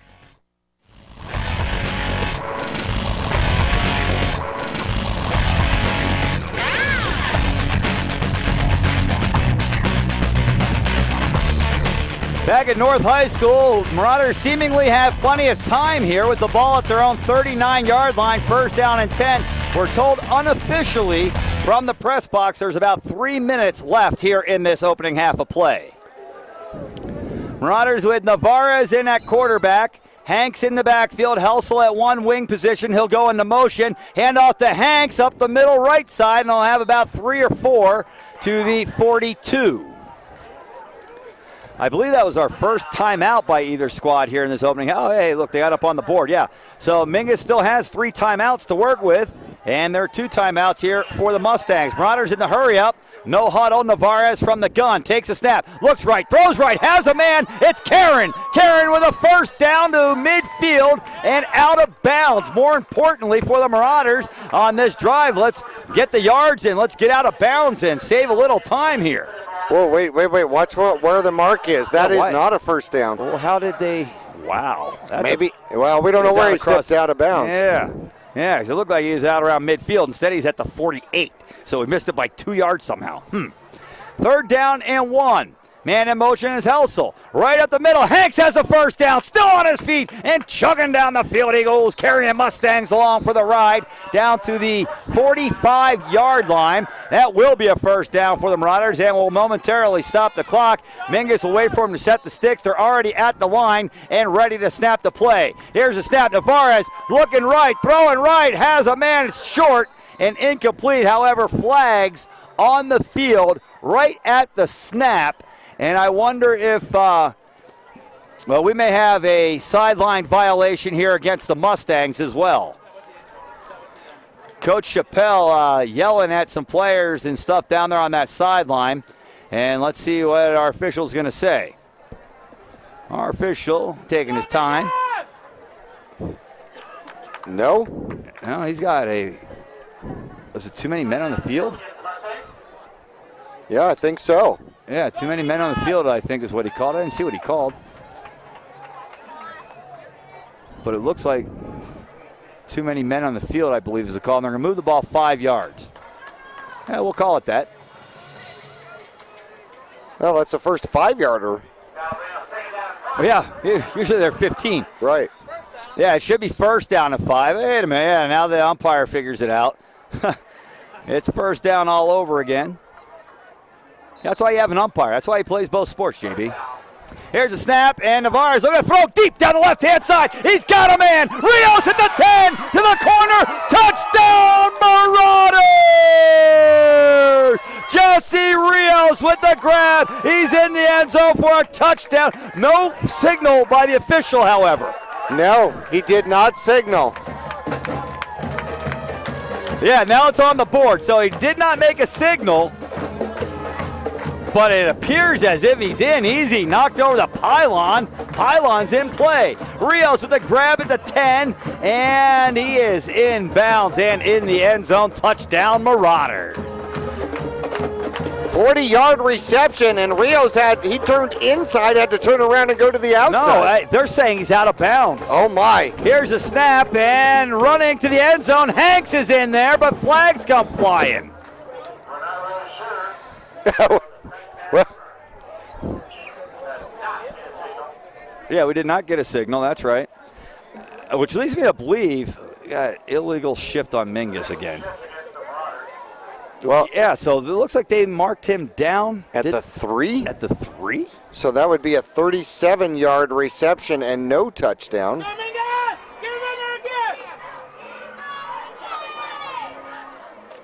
We think. Well, we're still not sure. We never did get a touchdown signal. Maybe that's why, but normally they will point to where. So we've got a first down marker on the side of the field. Marauders first and goal, I guess, from the 8. Look to go to the right, throw to the right. They got a man, and Helsel hit him in the hands. He didn't catch it. Oh. And now it brings up, that was a 2-point conversion. Okay, so it was a touchdown with no signal, and that was a 2-point conversion, and the Marauders lead 12-0. Let's take a quick break right here. We'll be back with the Marauder kickoff coming up after this.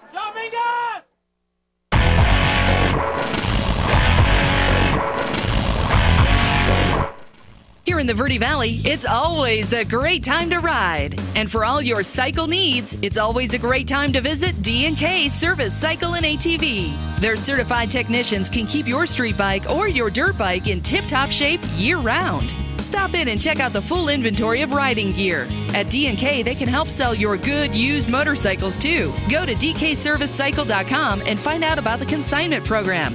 D&K Service Cycle and ATV in Cottonwood, a quarter-mile south of Walmart.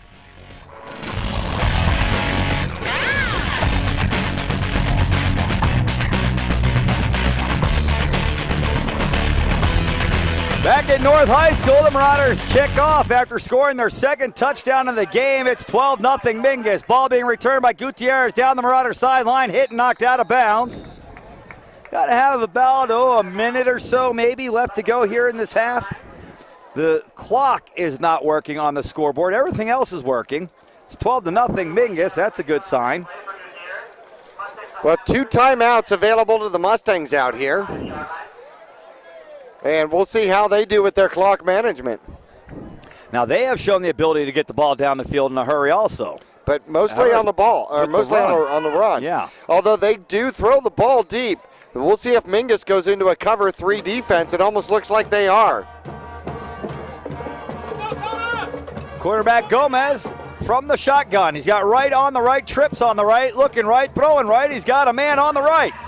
Catch is made, and he's down after 11 yards to the 46.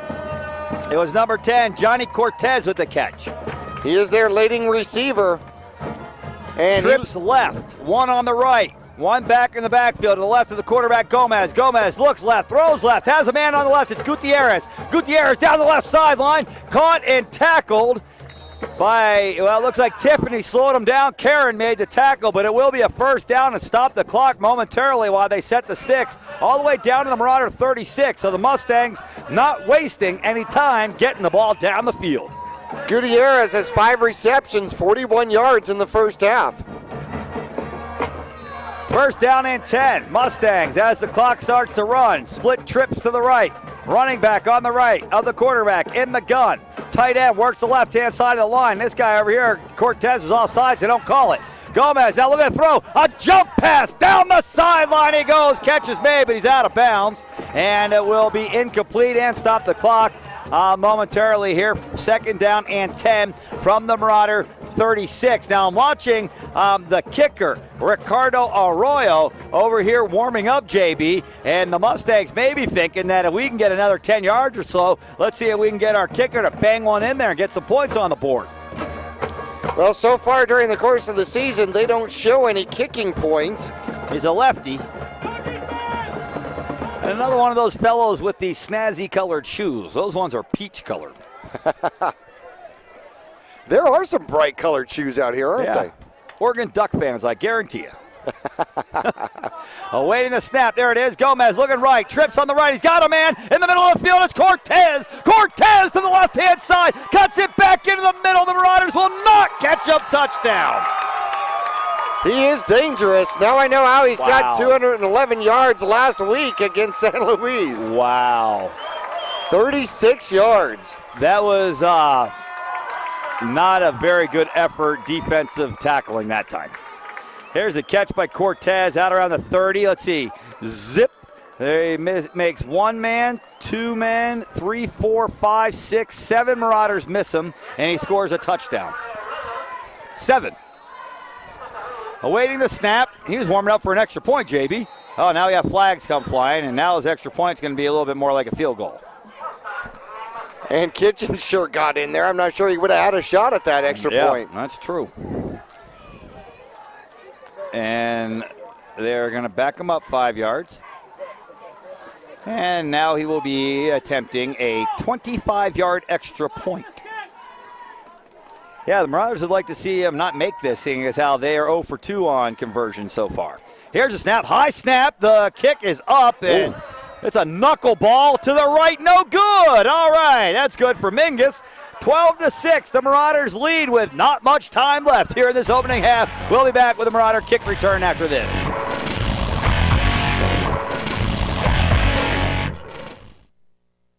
Your local Taco Bell invites you to Live Moss. There are now 3 varieties of Doritos Locos Tacos at Taco Bell. Nacho cheese, Cool Ranch, and the new fiery Doritos Locos Taco. Convenient hours, drive-through, and open late every night. Visit your local Taco Bell, located on the corner of Highway 89A and Cove Parkway in Cottonwood.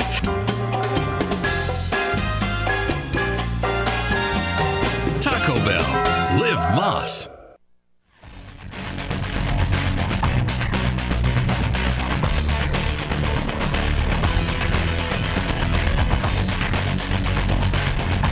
Back at North High School, the Mustangs feeling good about themselves. They got in the end zone for the first time and have cut this Marauder lead in half. Now here's a short kick taken by Tiffany at the 25. Tiffany out to the 35, and he'll be tackled there. So we don't know how much time is left in this half. It's not much, and the Marauders have decent field position at their own 35. We've seen the Marauders score in an 81-yard touchdown run by Dakota Hanks. Then was it Hanks? No, it was then a catch by Jesse Rios from about 35 yards out for a touchdown. Yeah, actually 40 yards. So Mingus with 2 strikes outside the red zone, well outside the red zone. Marauders are going to talk it over here, take one of their 3 timeouts, and we're going to take a break with them. 12-6, Mingus with the lead. Marauder ball 1st and 10 from their own 36-yard line when we return after this.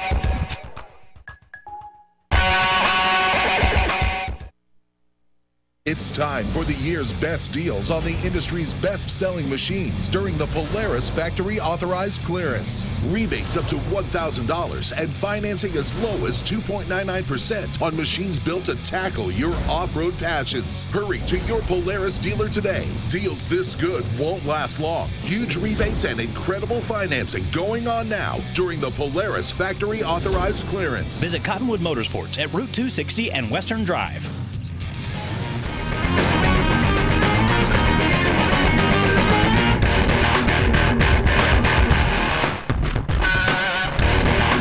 Back at North High School, mere seconds remain in this opening half. The Marauders with a 6-point lead, 12-6. With the ball, 1st down and 10 from their own 36. Here's the snap. Navarez fakes a handoff. Navarez rolling right now, steps up in between the defense and gets sacked from behind to the 35-yard line, and that might do it. Number 12 comes up to make the sack. Caught him behind the line of scrimmage. That's one of the captains, Mario Munoz.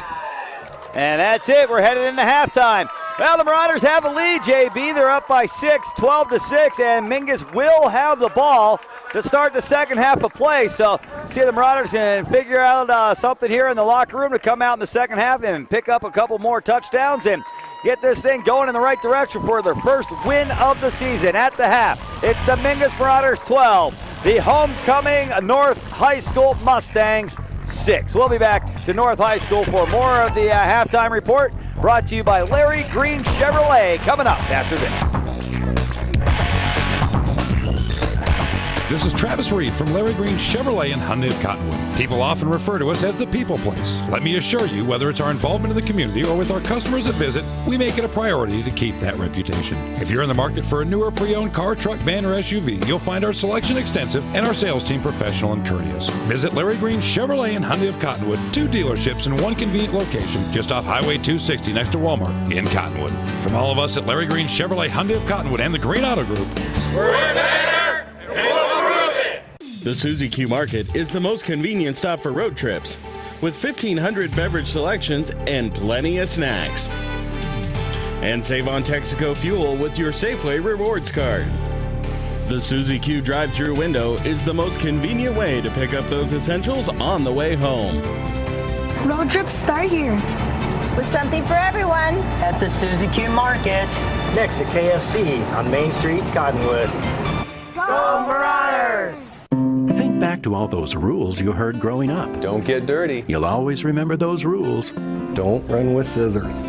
Now, not only can you bend some of those rules, don't talk to strangers. You can turn them into a career. Keep your hands to yourself. Imagine your possibilities.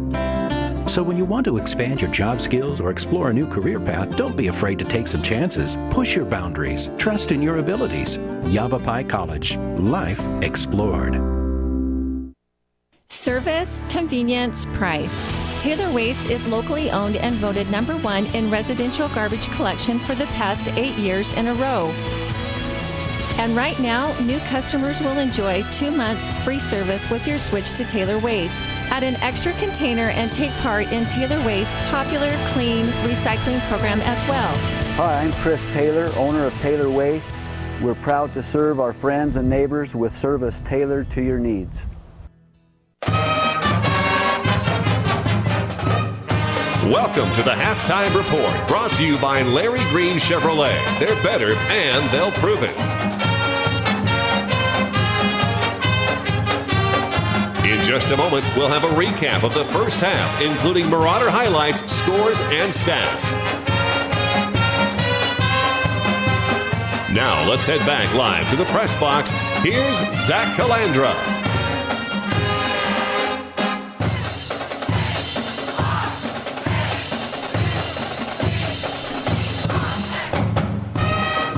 back at North High School at the half. It is 12-6. The Mingus Marauders with the lead over the North Mustangs. And this is homecoming here tonight, so we will have a little bit of an extended halftime show as we look out on the field. And you can see all the stuff being put out on the field for our halftime show here. The Mingus Marauders got off to the early lead and led 12-0 here in the opening half before a kind of breakaway made 7 guys miss somehow and get into the end zone. Score by the Mustangs to cut the Marauder lead in half. Neither team has been able to convert a point after touchdown, and that's where we stand here at halftime, 12-6. But the Marauders with the lead, Jackie. We haven't had a lead, I think, all year, especially going into halftime. No, exactly. Well, we had a shot at it last week where at halftime it was 7-6, but did not go the Mingus Marauders away. Mingus did score first. All the scoring coming in the second quarter. We don't have times for you because the clock is not functioning here at North High School, but Mingus does strike first with an 81-yard touchdown run by Dakota Hanks. Right up the middle, off to the right side, and off to the races he goes. He pops out of that pile somehow, some way.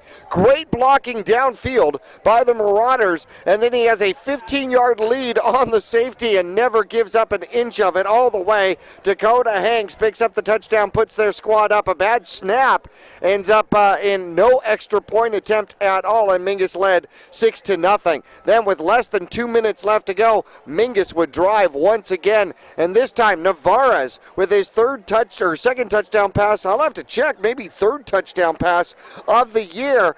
This one goes to Rios, a 40-yard touchdown pass. Lofts it. Rios cut to the inside, then turned around and cut to the outside.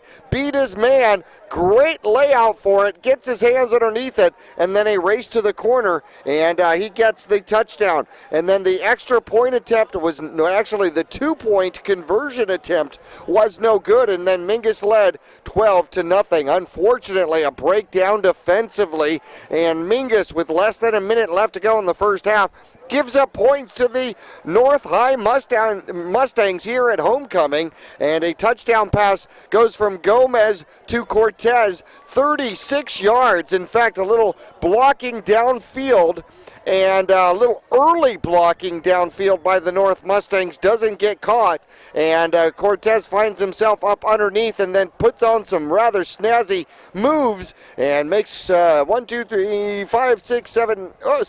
Mingus Marauders had shots at him, could not get him down. The extra point was way far off, no good to the right, and here we are at halftime, 12-6. Mingus with a lead over their first ever Division I opponent. Jackie, the band has brought out 6 xylophones. What-a-phones? Xylophones. Xylophones? Yeah. Pretty interesting. Yes. To have one in the band, but 6?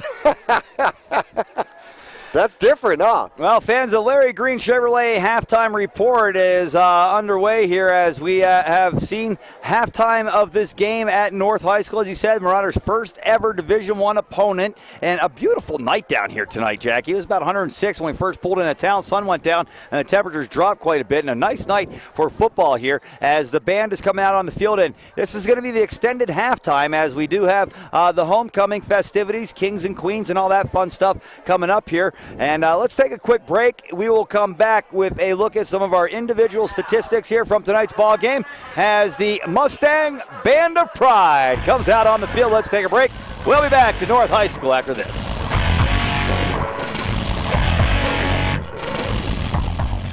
Digitel, a Verizon premium wireless retailer. Come in today for the latest from America's largest and most reliable wireless network, including nationwide unlimited talk from Motorola, LG, Samsung, Apple, and HTC. Find Digitel, your Verizon premium wireless retailer, in the Flagstaff Mall, in Cottonwood at 960 South Main Street, in Payson at 401 North Beeline Highway, and in Prescott with locations in the Prescott Gateway Mall, Willow Crossroads, and the shops at Prescott Gateway.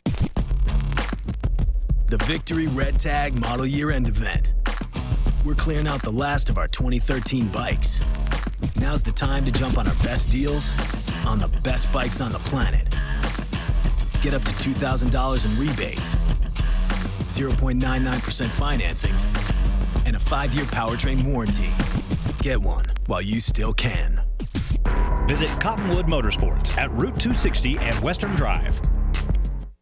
Hi, I'm John Andretti for Window World, America's largest replacement window company. Made in the USA. That's a powerful statement. It's also our story. Window World was born here, and the products we sell and install are made here. Our stores are locally owned, so your money goes to work here in our community. We think that making American homes more energy efficient goes hand in hand with protecting American jobs. Window World, American made, American owned. Visit the new location at 101 Air Park Road in Cottonwood. Call 649-9111, ROC number 286642. Your local Taco Bell invites you to Live Moss. There are now 3 varieties of Doritos Locos Tacos at Taco Bell. Nacho cheese, Cool Ranch, and the new fiery Doritos Locos Taco. Convenient hours, drive-through, and open late every night. Visit your local Taco Bell, located on the corner of Highway 89A and Cove Parkway in Cottonwood.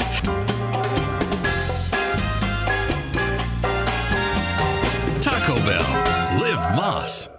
2 things we can count on every year. A new set of tax rules and great weather here in northern Arizona. Jackson Hewitt Tax Service, locally owned and operated by Lewis Rice since 1997, is here for you all year long. Your neighborhood Jackson Hewitt Tax Office will help you in all of your taxing situations. Electronic filing is always free with your tax preparation at Jackson Hewitt Tax Service. Get more in return. Call 1-800-234-1040 for an office near you.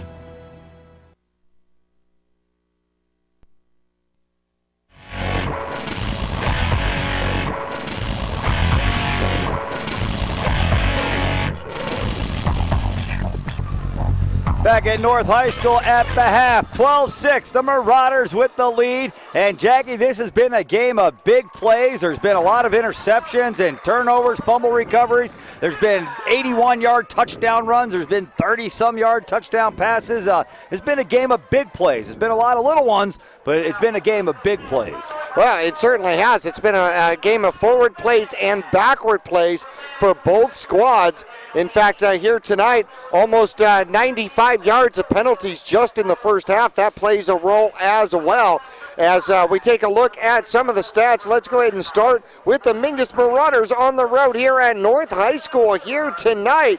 Mingus coming out of the gate. In fact, Tanner Karen gets a couple of passes in as they rotated back in a couple of times. The quarterback, Navarez, most of the passes here, he's 3 for 7. 55 yards, a touchdown, no interceptions. His favorite target, well, how about Rios? 40 yards and a touchdown. Got to love that. Rushing yards, 118 yards on the ground, 55 passing yards, and 173 total yards for the Mingus Marauders in the first half, capped by Dakota Hanks. 7 carries and 104 yards out there for the young man, the fullback from Mingus Union High School. 1 touchdown. And 1 touchdown. In fact, the longest touchdown of the year for the Mingus Marauders, the longest run from the line of scrimmage for the Marauders so far this year.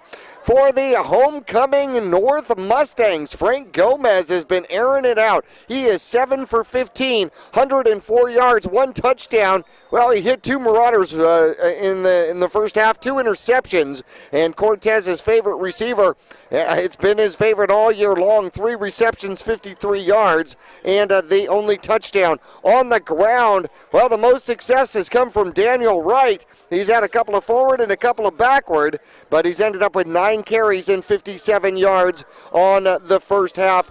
191 yards of total yardage in the first half by North. They actually outgained the Mingus Marauders in the first half, 191 to 173. Defensively, Mingus has had 2 interceptions, which is absolutely fantastic, and 2 sacks. We haven't seen a sack so far this year. Mingus has 2 sacks on the season. And one of those is the trifecta. Indeed, a sack and the fumble and the recovery. And so Mingus now with 3 takeaways in this game, has not given the ball up once. That is a huge difference in the first half here.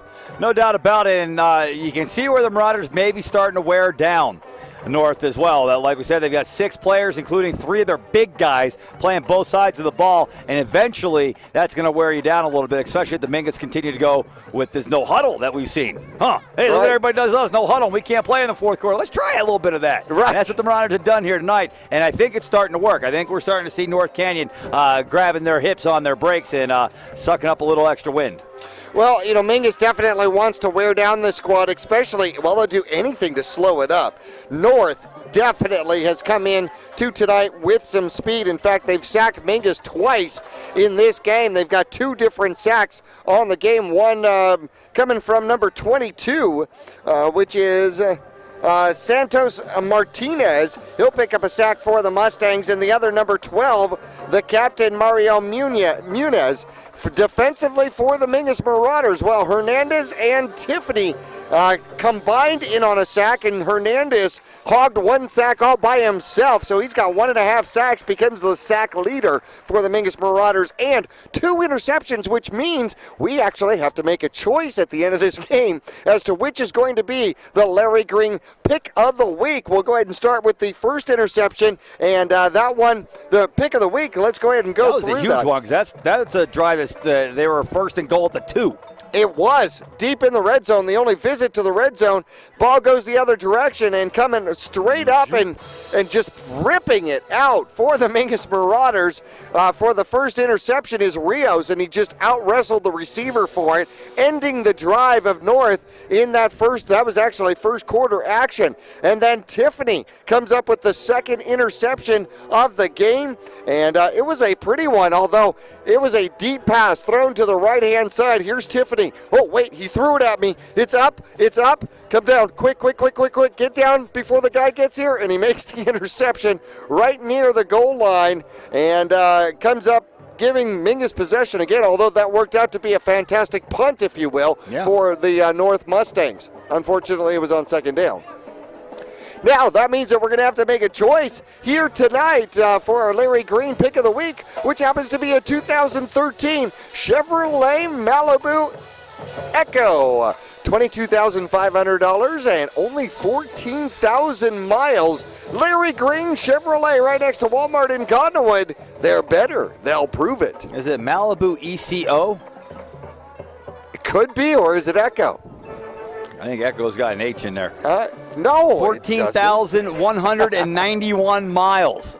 That is a car that is just barely broken in and ready to roll. You can see it at Larry Green Chevrolet. As a matter of fact, you want to go down right now, I bet you could probably still catch Travis down there getting ready for his big football game tomorrow. Now, of course, if you're watching on Channel 2 and it's already 11 p.m. on Tuesday, maybe not. Well, just get in there first thing in the morning. Well, there you go. We'll just wait. Going open.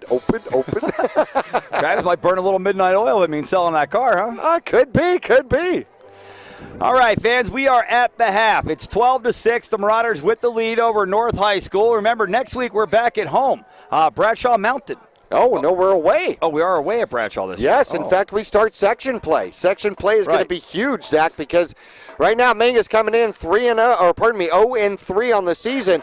But the section winner gets to go to playoffs. So right now Mingus has got to put all their cards into that direction. Right, and you start looking at the teams in our section. Should Mingus be able to get the ship turned right here tonight and start feeling good about themselves? Next week at Bradshaw Mountain, that's a winnable game. Flagstaff for homecoming. Flagstaff's been playing pretty well, but you know how that game goes. One team could be 9-0, the other could be 0-9, and the 0-9 could win when these two teams match up against each other. Then on the road at Mojave, that is a very winnable game. Kingman barely beats anybody. That's a winnable game. Coconino is not playing very well right now. That's a winnable game. The Marauders could end up in that last game of the season against Prescott at home, and that one could be the one that spells playoffs or not for the Marauders. Could be. Last week, Snowflake showing that they are for real. Go 3-0 and with a win over Seton, the Division IV reigning champion, 28-23. And that's the other thing.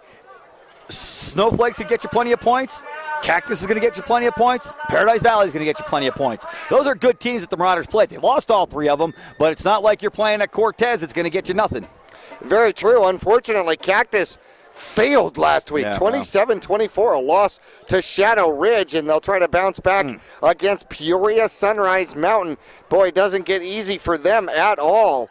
And looking at the Paradise Valley Trojans after the win over Mingus, they'll go on to play Horizon. That should be a winnable game for them. Don't forget, Paradise Valley has to play Notre Dame and Chaparral to finish the season. That could be ouch. North, after this, will go on to play at Westwood and then host Maryvale. And so they've they've got a couple of possibles coming up for themselves. Now, the Bears last week from Bradshaw lost 69-21. That is an ouch effect, but that was at Scottsdale Saguaro. Their wins this season have come over Apollo 32-21 and Lake Havasu 33-14. Yeah, not very good teams. They will play at Kingman here tonight. It'll be interesting to see how that one goes. Flagstaff loses last week. They end up being 1-2. They lost 33-30. They also lost 35-7 to Peoria the week before. Central they shut out 61-0. And Flagstaff here tonight is at Prescott. Hosting Prescott. So that'll be another interesting one to watch. Mojave is matching up with Coconino. They lost last week 48-0. They are 1-2. Their only win coming over Sierra Lindy. And the Kingman Bulldogs are 2-1 with wins over Goldwater and Parker, but lost to River Valley, and they will be at hosting Bradshaw Mountain here tonight. Coconino, like I said, matches up with Mojave. They are 0-3 with losses to Havasu, Tempe, and Peoria last week, shut out 34-0. Got an update for you at halftime. It's Bradshaw Mountain 18, Kingman 7. Hey, they're right in it. How about it? Both those squads, absolutely. All right, fans, they are still bringing players out on the field, or looks like they're bringing seniors or color guard or something out on the field right now. We just had a bunch of students pass in front of us with some floats, and that was nice. They're all celebrating homecoming here at North High School. So they'll bring the color guard out. It looks like they're going to bring out some kings and queens and all that good stuff, and they'll talk things over. Teams are not out on the field except for the kicker for North and one return man who is actually the punter. So the kicker guys are back out here. They say, hey, we're talking football. Why don't you guys go out there and kick the ball around or something? And the teams are back in the locker room still and waiting to come out here for the second half. Well, fans and Marauders, 24 minutes away from their first victory of the season. They will have the ball to start the second half and a 6-point lead. We'll be back with more of the halftime show brought to you by Larry Green Chevrolet in Cottonwood. The pick of the week, a Chevrolet Malibu ECO. Is it now? I would think so. We'll be back after this.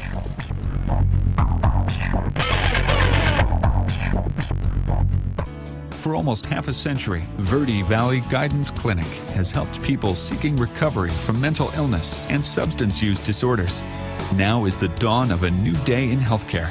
With the addition of Valley Medical Center and Verde Valley Connections Primary Care, we now offer a balanced approach to healthcare. Our pediatricians, physicians, and nurse practitioners are available to assist children and adults of all ages to get well and stay healthy. New patients are welcome. As the oldest community behavioral health clinic in northern Arizona, the professionals at Verde Valley Guidance Clinic have helped thousands of families and individuals reach their recovery goals. Our 2 primary care offices are located in Cottonwood, with behavioral health facilities in Cottonwood, Camp Verde, and Sedona. Our clinics now accept Access, Medicare, and private insurance. Verde Valley Guidance Clinic. We provide quality health care for both your body and your mind. Reese's Tire and Automotive Tire Pros give you more miles for your money. Locally owned and grown, Reese's Tire and Automotive Tire Pros will beat any competitor. Bring your best deal and they'll beat it on price, total service, tire quality, and arguably the best nationwide warranty. For 24 months or 24,000 miles and available at 30,000 locations coast to coast. Get more miles for your money every day from your hometown team, Reese's Tire and Automotive Tire Pros. This has been the Larry Green Chevrolet Halftime Report. Keep it tuned here for the Mingus Marauder Larry Green Pick of the Week. Snag the snacks and the beverages quick, because half number 2 is getting ready to start. We'll meet you back on the air. Exciting Mingus Marauder football on Verde Valley TV will return right after this. This is Travis Reed from Larry Green Chevrolet and Hyundai of Cottonwood. People often refer to us as the people place. Let me assure you, whether it's our involvement in the community or with our customers that visit, we make it a priority to keep that reputation. If you're in the market for a newer pre-owned car, truck, van, or SUV, you'll find our selection extensive and our sales team professional and courteous. Visit Larry Green Chevrolet and Hyundai of Cottonwood, 2 dealerships in 1 convenient location just off Highway 260 next to Walmart in Cottonwood. From all of us at Larry Green Chevrolet Hyundai of Cottonwood and the Green Auto Group, we're better, and we'll prove it.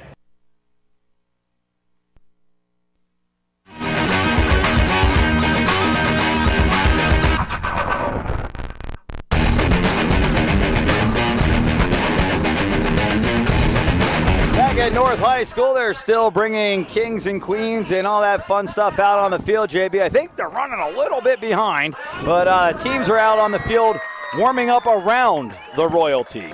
Well, you know, royalty certainly takes place. And in fact, I think they're down to the seniors. All right. How about that little fellow born over there across the pond, JB? Kind of pressure on that little guy. You're going to be the king.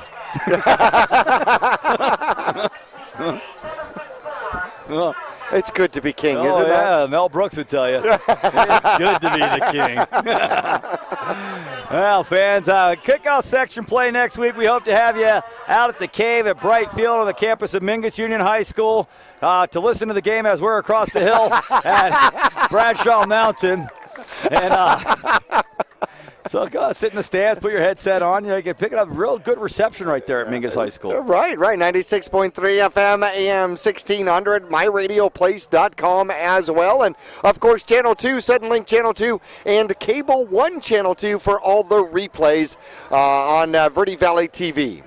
Boy, you don't see the Metro bus roll by Mingus High School very often, JB. Well, they do. They're called cats, and they're a little smaller. And then we run during the daytime. Well, of course. Of course, we only have people out during the daytime. Right. What else would you do at night? Everything's closed. That is very true. Well, yes. All right. No, so it looks like they are getting ready to play football again here. All right. So the halftime warm-up was just stand on your sideline, do some jumping jacks, and let's get ready to play football in the second half. 12-6, the Marauders lead. They will have the ball to start the second half of play, and they're bringing out the return team. So now we've got Rios and Kitchen back deep to return for the Mingus Marauders. Well, this is going to be dangerous for the North High Mustangs. Both of those two are extremely dangerous returning the ball, maybe even Kitchen more than Rios. However, at the same time, I'm sure the Mingus Marauders have had a chance to talk about how to shut down this Mustang offense, which outgained us in yardage in the first half. Those two are dangerous. In front of them, you've got Helsel and Hanks. Those two are dangerous. In front of them, you've got, it looks like it may be Thagard and Tiffany. So the Marauders have dangerous players. Oh, this kick's going out of bounds.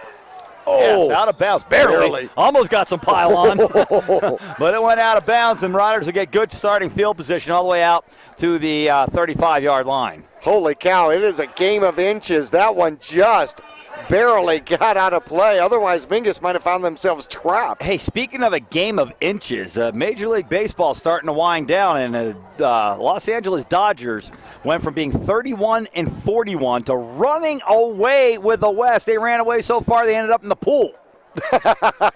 Would that be the pool at the at the Diamondbacks? Yeah, of course. Which has got under the skin of like John McCain and people like that, saying that wasn't very classy, and like the New York Yankees wouldn't do that. Yeah.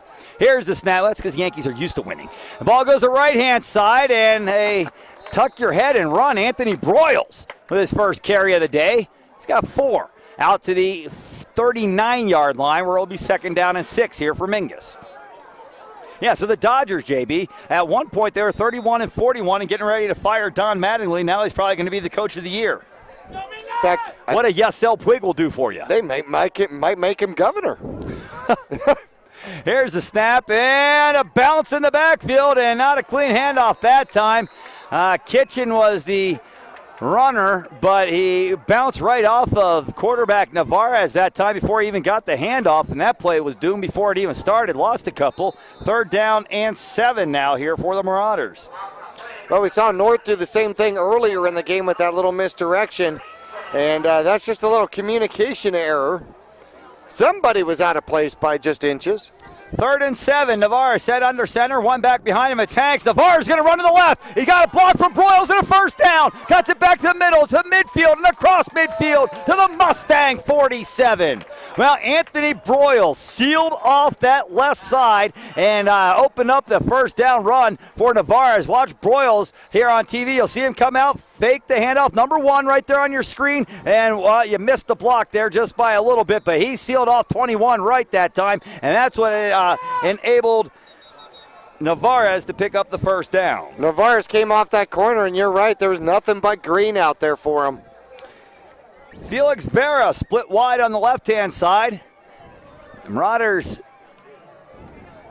trying to get rid of, looks like a glove or something. And it's picked up by Kitchen. And now Marauder offensive lineman is running all the way over to the sideline to throw something out. And they're going to get called for a delay of game, or maybe the official is giving them time here. It looks like he's going to start the clock now because it's an equipment break. Handoff going right to Broyles, following his lineman, lowering his shoulder and getting what he can get, which is about 5. Inside the 45 to about the 43-yard line. Good carry on first down. Again, we didn't see Anthony Broyles carry the ball at all in the first half, and I'll tell you what, he brings a little bit more of the ground and pound when he has the ball in his hands. Well, Broyles is not afraid to hit. I mean, he's not going to out-juke you. He's going to just try to run through you. Galloway split wide on the right. On the left-hand side, it's Rios. Hanks in the backfield. Handoff to Hanks up the middle, and Hanks is going to be bottled up after a couple of yards. Well, it looks like they're going to give him about a yard. Bring up 3rd down and 5 now for Mingus. Hanks has that tendency. He will spin off you. The unfortunate part is sometimes he will turn his back to the oncoming tackler, which probably doesn't feel so hot. Vera comes in with the play, and he'll split wide to the left-hand side. Galloway on the right. Got Kitchen at one wing, Broyles at the other. Hanks in the backfield. Here's the snap, and Navarez faked the handoff to Hanks, and then he got swarmed over. I hope he still got the ball. A loss on the play of about 2 or 3 yards, all the way back to the 45-yard line. And it's big old number 64, Ruben Ramon, 6'2", 260 pounds, causing the pile in the middle of the field. Yeah, he came right up the gut, and Navarez didn't really have anywhere to go. A little bit of a blown block there. Our fans at home, there's a good picture of head coach Bob Young. Signaling in the play on 4th down and 8. Navarez drops straight back. Throwing right side. Got a man. Catch is made. First down. Jesse Rios with the grab at the 35. The Marauders needed 8, and they got 15. Good play that time. Navarez just a quick 3-step drop. Looks right. Good block by Hanks in the pass to Rios, who went to the ground to catch it. Doesn't matter where you are as long as you grab that pigskin, and Rios comes up with a big play. Well, it was thrown a little bit behind him, and he did a great job to get down to get it. Here's a man in motion, and the pitch goes to the motion man. It's Kitchen. Kitchen tries to cut it back into the middle, and he's upended. Looks like Cortez got him, and then Wright came in to finish it up. A gain of 1, and 2nd down and 9 now for the Marauders. In the 3rd quarter, not sure how much time. Still fairly early in the 3rd quarter, 12-6. Mingus with the lead and the ball. Only the 2nd carry for Kitchen in this game. He's got 2 carries, no yards. Galloway and Rios come into the game. Bring in the play. They'll split wide. Rios left. Galloway's going to play tight end on the right. Kitchen on the right at a wing position behind him. Here's a snap, and they're going to go to Broyles on the right side. Broyles running over defender, still on his feet. Anthony Broyles with a big first down run. And the Marauders have the ball inside the 25. Looks like they'll mark him around the 20. Oh, now a flag comes flying in. That's late. Yeah. I think what happened is he threw it maybe and then moved it back to where he saw the infraction, which I think is going to be a chop block or a low block below the knees on Mingus. Yep. Yep. Oh, no, it's on the other defense. How do you chop block on the defense? Well, it might be one guy hold him up and the other guy dive in his knees. Huh. I mean, if it's against a lineman or something, or, something where you're going low on somebody. Coach Chappelle's over there wondering too, Jackie. I'll try to figure it out. Coach Chappelle wants to know, how do we get called for a block below the knees on defense? Yeah. Yeah, he wants an explanation. I don't blame him. Let's run our guy down there. Find out what's happening. What's our guy over here on the sideline? Get over there. Well, Mingus is to the line. They want to snap this ball before they throw the challenge flag. We need to get some of those little sideline microphone things. Right. Yeah, the challenge flag. Right. I know. Right. It is a first down for Mingus after the play. The ball is moved all the way to the 12-yard line. Mingus can pick up a first down without scoring here. They would rather just score. Hand off to the left, and it's going to be, looks like it's Hanks. The guy that lowers his shoulders and tucks his head at contact is normally Hanks, and that's who it is. Inside the 10, he's down to about the 6 or 7. Uh-oh.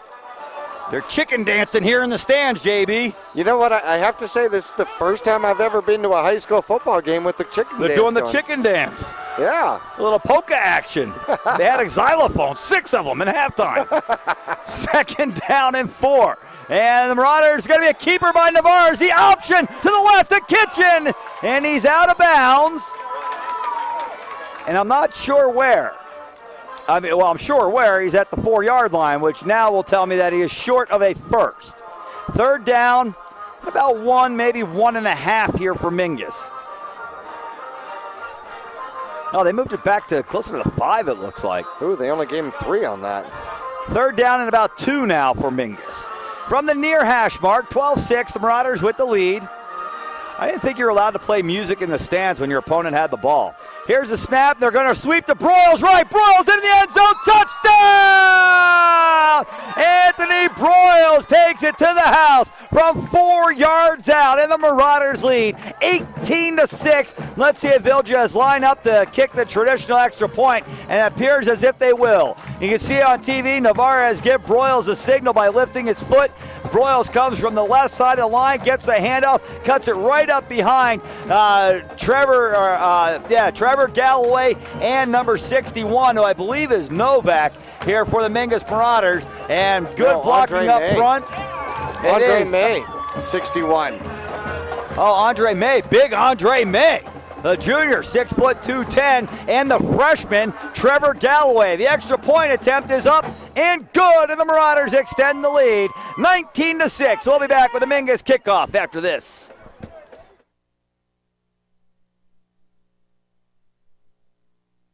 Hi, I'm John Andretti for Window World, America's largest replacement window company. Made in the USA. That's a powerful statement. It's also our story. Window World was born here, and the products we sell and install are made here. Our stores are locally owned, so your money goes to work here in our community. We think that making American homes more energy efficient goes hand in hand with protecting American jobs. Window World, American made, American owned.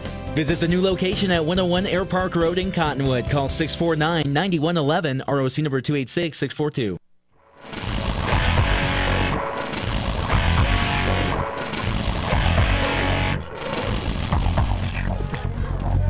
Back at North High School, here's the kickoff. JJ boots it away, and it's taken at the 10-yard line. Coming down the middle of the field, right, trying to get to the right, and he's hitting down.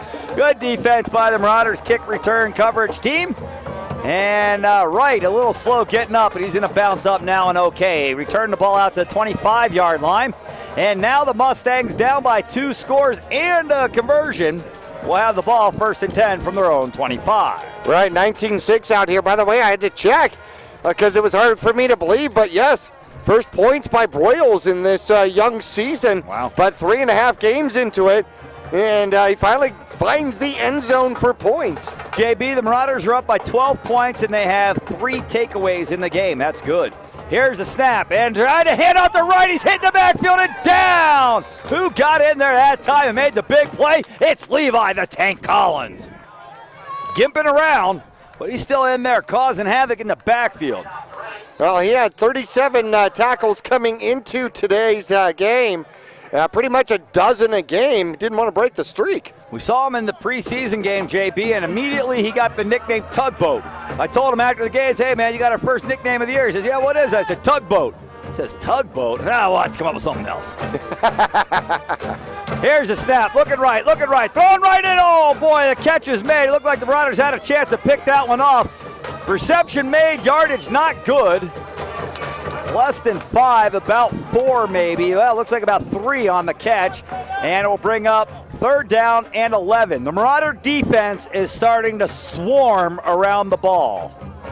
Well, they're starting to believe, and they're getting they're getting good pursuit. I mean, I can't believe he actually threw that ball. Gutierrez was covered well on that play. He had two receivers to the same side, and he had to slip that into a small little area to get it to his receiver.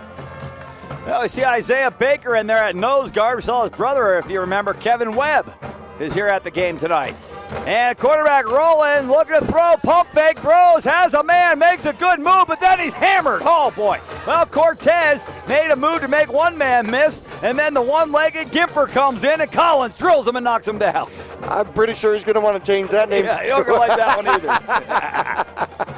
either. All right, he's playing hard. With one leg, he's jumping around, hobbling around, and hitting people.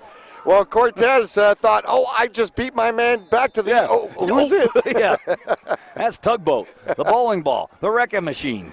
We've had the hammer, the bowling ball. We've had all kinds of them, JB. We're going to have to come up with something else that makes an impact. Here's a snap. And, Kitchen nearly got it. It will bounce, and Rios will take it at the 31. Rios to the left-hand side looking for a block, and now he's got to try to outrace a man, which he will not be able to. But a good return out near the 40-yard line, caught from behind that time by number 8, Anthony Moore. And the Marauders again with good field position to start a drive, JB. Up by 13 rather, and the ball at their own 40 to start the drive. Probably one of their better field positions of the game, actually. Yeah, this is like where the other team's been getting it. I know. What started for the Mingus Marauders and the Mustangs here tonight, 3 consistent fourth down conversion attempts, and now it's been all punts. Here's the first down play right at the middle to Hanks. Makes a man miss. Hanks cuts it back to the middle. Another big gain on first down across midfield. Hanks will not be stopped until he's inside the 45. Finally wrestled to the ground at the 41. First down and 10 Marauders. A gain of 19 on the play. And Mingus quickly into a huddle, now back to the line. Well, how about that 25 yards here in the second half and 104, and we have got our first 100-yard rusher of the season for the Marauders. Good deal. First down and 10. Here's a snap, and they're going to go to the right side to Helsel. Helsel skipping it back to the middle, and he'll have another big gain on first. Well, Jackie, the Marauders are picking up big chunks on the ground here, moving the ball in the second half. It's second down and 3.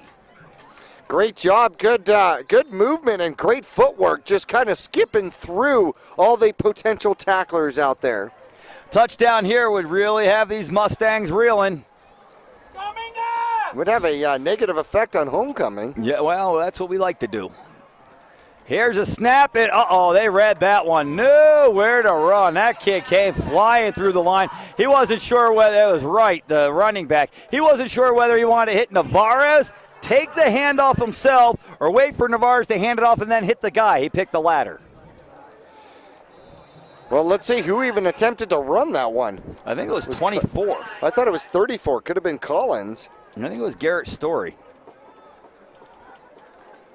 And third down and 8 now. Navarre set under center, fakes a handoff. Navarre is looking to throw down the field. He's got a man wide open. Rios at the 20. Rios brought out of bounds inside the 10 around the 8-yard line. They completely went for the fake. A man came flying through the line, had Navarre dead to rights, but he thought that Navarre handed it off to Helsel. He went to Helsel, hit him, said, "Oh, no, you don't have the ball." Turned around to see the big pass play down the field. First down and goal, Marauders at the 8. 31 yards, and Mingus scored off of that one earlier, and I wonder if Rios could have made the end zone had he not slowed up.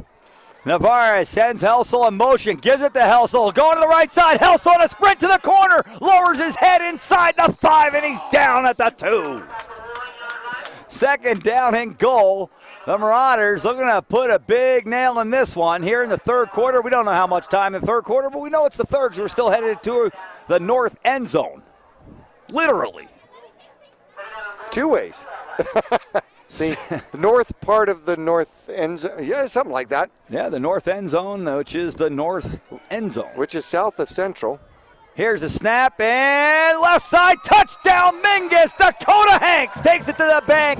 His second touchdown of the game. Runs it in from 3 yards out, and the Marauders have extended the lead 25-6 with the extra point attempt coming here by J.J. Jaher Jacobo, the left-footed kicker. Navarre's punt's left-footed as well. Interesting. Throws right-handed, kicks left-footed. That's just confusing. Here's a snap, good hold. Kick looks to be and is good. 26-6, the Marauders up by 20 points here on the road. Looking to pick up their first win of the season. Let's take a break. We'll be back with the Marauder kickoff coming up after this.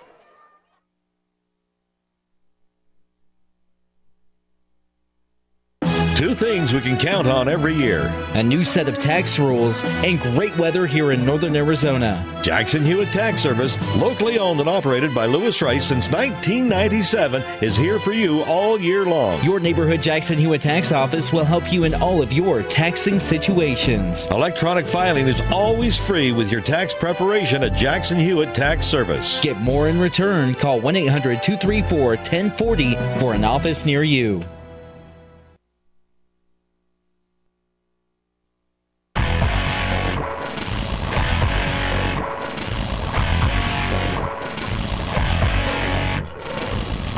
Back at North High School, the Mingus Marauders with their highest scoring output of the season, 26 points on the board already. We're still somewhere in the third quarter.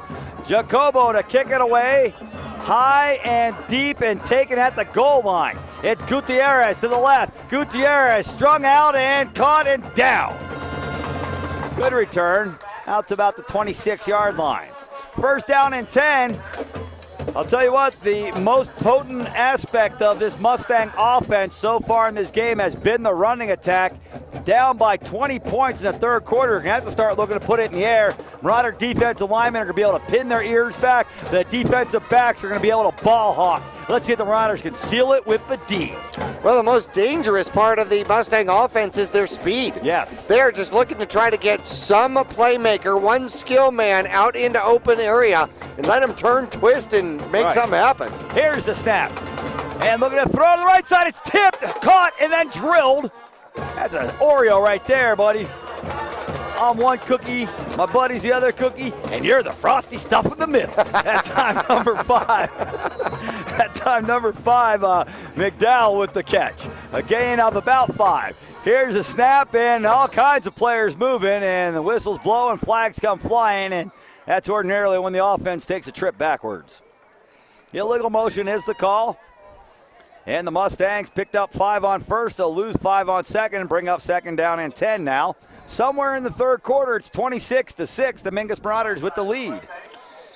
6 penalties on the Mustangs here tonight. 65 yards deducted. Yeah, well, they started with the big ones. Yeah. They were going big. Yeah. They were going to make a penalty, want it to be all 15 yards. Now they're just, happy with the 5-yard variety. They were told if you're going to do something right, do it well. Yeah, do it big. Got to go big. Awaiting a snap, one back in the backfield. Quarterback will roll left. Now he's going to look to run. Now he's in trouble. Jump pass across the middle of the field. He's got it to his running back, Wright. Wright was trying to hold up a couple of Marauders and break free, and then Alex Heppinger came in and said, let's make the pile go down. I think it's funny when you got the littler guys out there and the pile's going forward or backward, and then all of a sudden it goes wham to the ground. And a guy with a 7-2 on his numbers gets up. Yep, unfortunately, the pile went the wrong way. Yes, now that time he just jumped on and made it go down, but it went down for an extra yard or 2, which makes it third and reasonable. Third and about 2 here. Trips right, running back right. How much you want to bet the play goes right? And looking to throw to the right end. Nearly intercepted that time by Jesse Rios. The intended receiver, 21, Daniel Wright, just now getting up off the ground, but a flag comes in, and I believe we're going to have pass interference on Mingus. It is the call. Interference on the Marauders, and the 15 yards will be enough for a first down. They'll mark the ball at the 49-yard line, first down and 10. Mustangs at their own 49. 26-6, the Marauders with the lead. Look at all the threes on the board, JB. 3 timeouts, third down and 3. Well, they just changed it. 34-yard line, they got to change that too. Third quarter. First down and 10. Trips on the right. Here's the snap. Pitch coming right in the backfield, making a man miss. Right with the ball, still on his feet, and now caught by his hand by Hanks and brought down. Hanks just grabbed onto a glove and held on until the rest of the reinforcements could get there. And that time, Daniel Wright was able to wrestle free for about 4 yards. He's got it across midfield to the Marauder 47. That's a gain of 4, second down and 6. Well, you're right. He really didn't know what to grab onto, and it wasn't really like Wright put his hand out like he was trying to, stiff arm. But I guess that's what he was trained. Hank said you go put the hand out there. That was I'll tell you what, defensive coaches will train you when they go to put their hand out to stiff arm you. Grab it, drag him to the ground. Quarterback looking to throw, flushed out of the pocket, throws as he's hit. That's grounding. That's grounding. He was outside the tackles by a long way. There wasn't a receiver within a mile. Well, what about all these guys on the sideline? Well, yeah, some of those guys. There's got to be a receiver. Yeah, that guy's got number 2. He could have been a receiver. He is in the game. Apparently, it's just incomplete. 3rd down and 6 now at the Marauder 47. And I would imagine, JB, even though we are somewhere in the 3rd quarter, it's getting to be time with this team that's only scored once, and it was kind of a fluke where he made 7 guys miss. Has got to be thinking about 4-down territory if they don't pick it up here. Trips left, running back left. How much you want to bet this play goes left? Here's a snap. Quarterback fumbles it, then goes left. And no, he handed it off to his back, who's running down the middle of the field on the right. That's number 22. Haven't seen him all night long. Santos Martinez, a senior 5'7", 150-pound outside linebacker. And we've got an injured Mustang flat on his back around the 42-yard line. Timeout for an injury on the field. The run is good to the Marauder 23-yard line. 1st down and 10 Mustangs right there when we come back after this.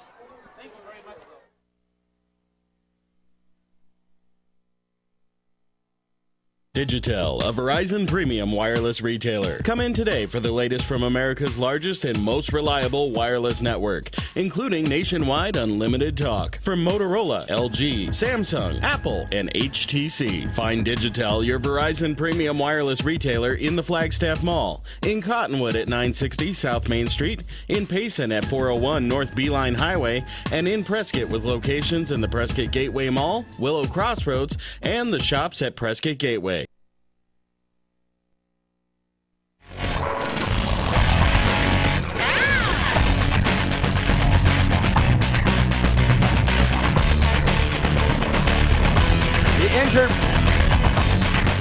The injured player on the field that time for the Mustangs was starting right guard Antonio Calderon. He got up and started walking off the field under his own power, then turned around to go back in the game. The referee said, no, you got to sit down and play, young man. You know what? I like that. Here's a snap, handoff to tailback up the middle, and the Marauders stuffed the line.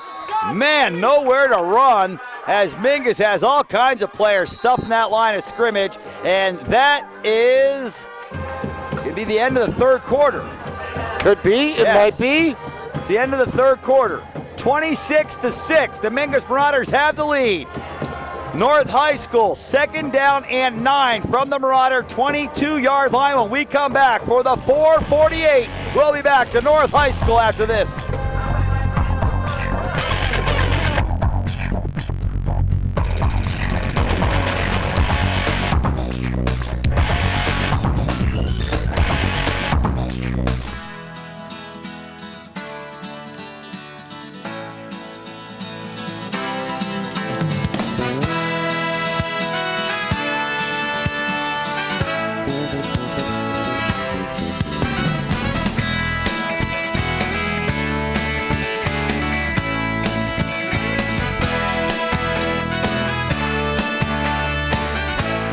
Our whole team is here to help you get the most out of each workout here at the Cottonwood Recreation Center. Here in the Verde Valley, it's always a great time to ride. And for all your cycle needs, it's always a great time to visit D&K Service Cycle and ATV. Their certified technicians can keep your street bike or your dirt bike in tip-top shape year-round. Stop in and check out the full inventory of riding gear. At D&K, they can help sell your good used motorcycles too. Go to dkservicecycle.com and find out about the consignment program. D&K Service Cycle and ATV in Cottonwood, a quarter-mile south of Walmart.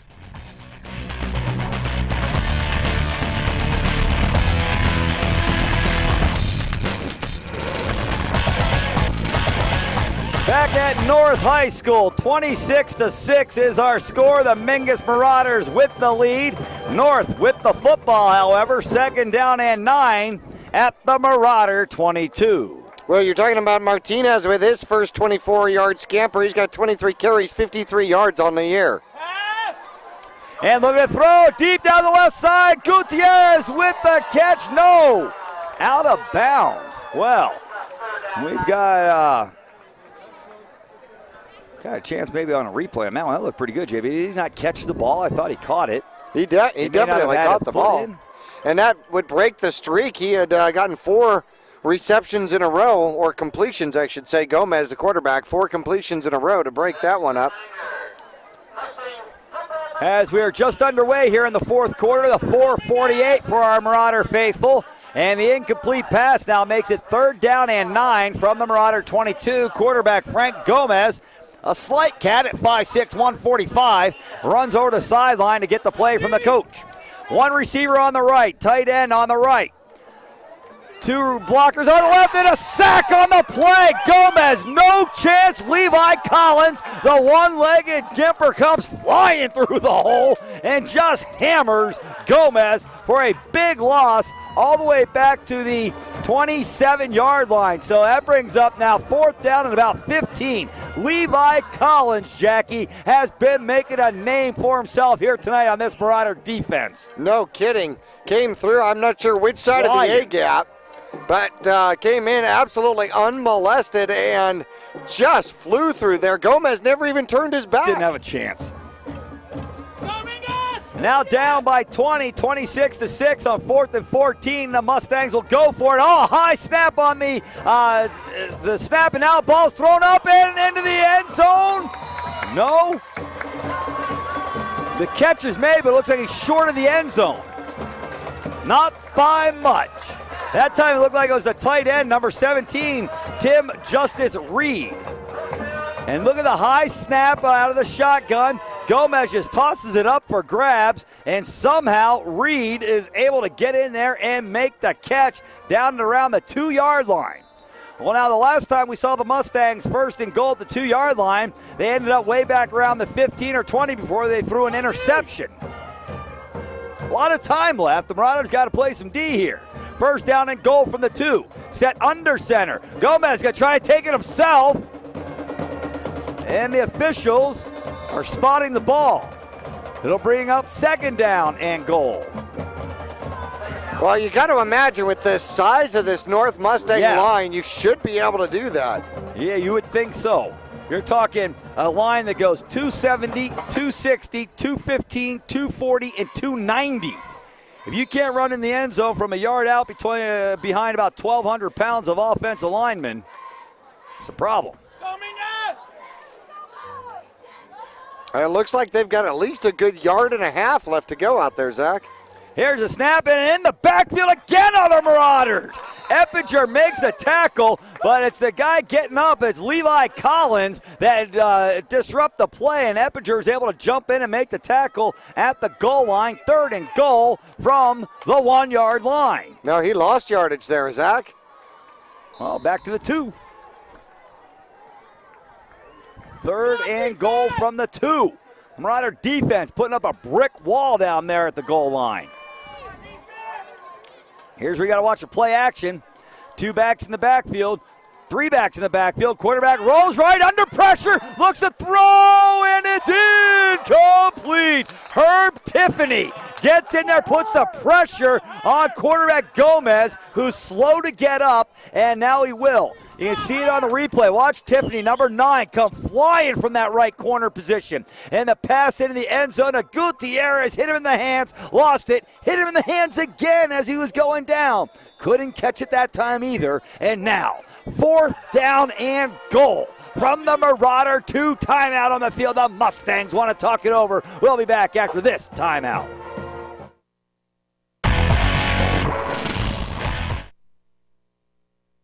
Think back to all those rules you heard growing up. Don't get dirty. You'll always remember those rules. Don't run with scissors. Now, not only can you bend some of those rules, don't talk to strangers, you can turn them into a career. Keep your hands to yourself. Imagine your possibilities. So when you want to expand your job skills or explore a new career path, don't be afraid to take some chances. Push your boundaries. Trust in your abilities. Yavapai College. Life explored.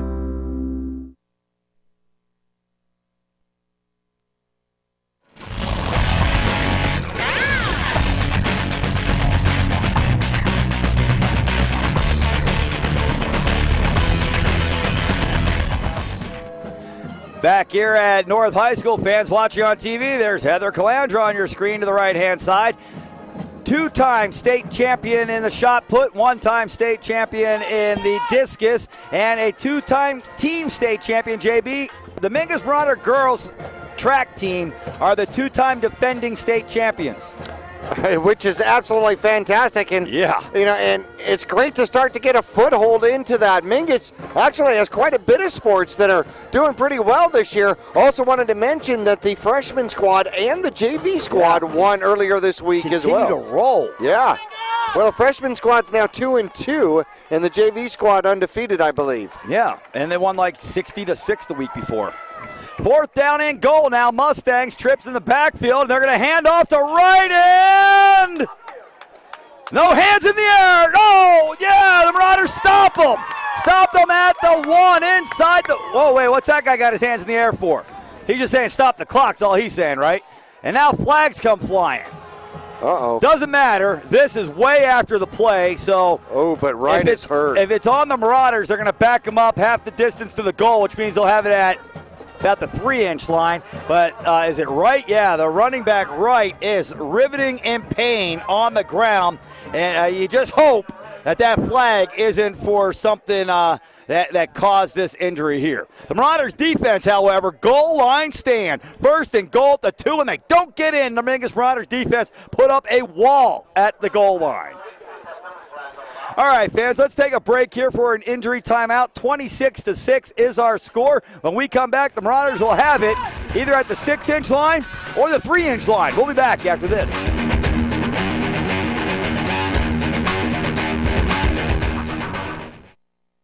Service, convenience, price.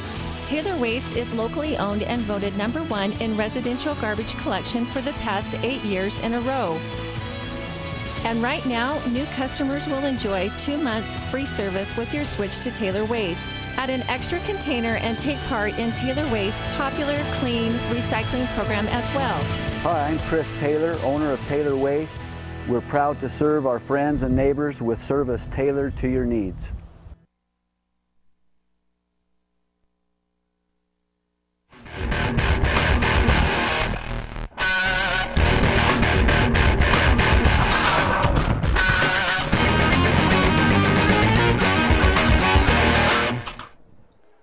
Back at North High School, Daniel Wright still laid out flat on his back down around the 5-yard line. The Marauder defense came up with a big stop, and Wright got laid out. There was a penalty flag on the play, and we do have a call, which is unsportsmanlike conduct against the Marauders, and we can only hope that it's not something that has to do with this injury. Well, certainly not. I mean, Wright made a phenomenal effort. See if we can see it on Sudden Link in Cable 1, Channel 2. See if we can see the attempted touchdown run again on 4th down as Wright took the ball. It looked like he was trying to go through the left tackle. And there's the first hit by Collins, and he missed. And then coming up and around is, it looks like Eppinger pulling on him. And I don't see anything there, but it's hard to see what's happening to the legs up underneath the pile. Well, let's see what happens after the play. Well, they are carrying him off the field right now, on the field. And now he's down on the ground here on our replay. And for some reason, the flag hadn't come in yet. And he's grabbing his leg already there. So nothing we can see. The flag comes in later. I mean, the flag is still yet to come in for our replay there for our folks watching at home. And it is against the Marauders for unsportsmanlike conduct. We didn't see anything unusual on the play there to injure the player. So it doesn't look like it was anything malicious, at least, by the Marauders. No, it may have been vocal. Yeah. Here's a snap, and flags come flying again as the Marauders run the goose play, JB. You got the ball that close to your goal line, you just dive forward and get what you can. And the flag really doesn't hurt you too much if you're Mingus because it's 1st and 10 from the 6-inch line and the 3-inch line. Now you're back to 1.5 inches. And well, now you got the defense walking backwards, so that's a great play for Mingus. And look at how far they're going. 15-yard variety. Oh, was that a face mask? Oh, a hit to the head. Illegal hands to the head. And, you know, you think North might be thinking, hey, these guys took a shot at our guys. Take a shot at theirs, huh? Well, I don't know. I'm watching right here. They've got him on the stretcher down, and they are working that left knee, and I hope that young man is able to come back from this. He is just absolutely crucial to this squad. Here's the handoff by the Marauders, and going up the middle for a couple of yards and not much. Here's a flag after the play. This one might be going on Gutierrez. Let's see. The referee threw it way after the play. Gutierrez was walking by at the time, and the official is looking over to the Marauder sideline, it looks like. You guys want 15 yards? You want to keep the ball right there? That's a no-brainer. Okay, let's have the signal here, official. Let your guys over there take care of the talking. And we have dead ball, personal foul, North. And they'll move the ball 15 yards down the field. And that one was definitely a verbal one, JB. You could just see it when it happened. Now the official doesn't have his flag. And timeout. Mingus. Mingus will call timeout there first. They've got 2 left, 26-6. The Marauders with the lead and the ball. 1st down and 10 from North High School here on Thomas Avenue in Phoenix. We'll be back after this.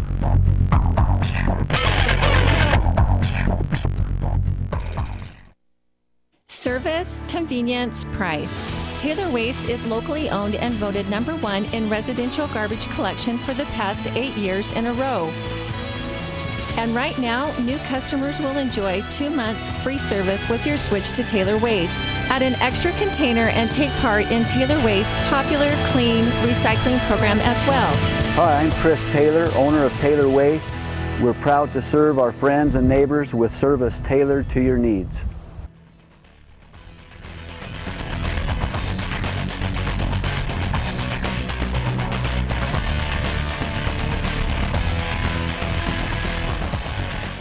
Back at North High School, they do have Daniel Wright flat on his back on a stretcher behind the bench there, JB, and it looks like they're checking his left knee to see if there's extra movement there. 1st down and 10, Mingus with the ball, fake the pitch. Now the inside handoff going to Tiffany. Oh, no, I'm sorry, it's Story, number 2-4 with the ball, and he's down for a loss of 1.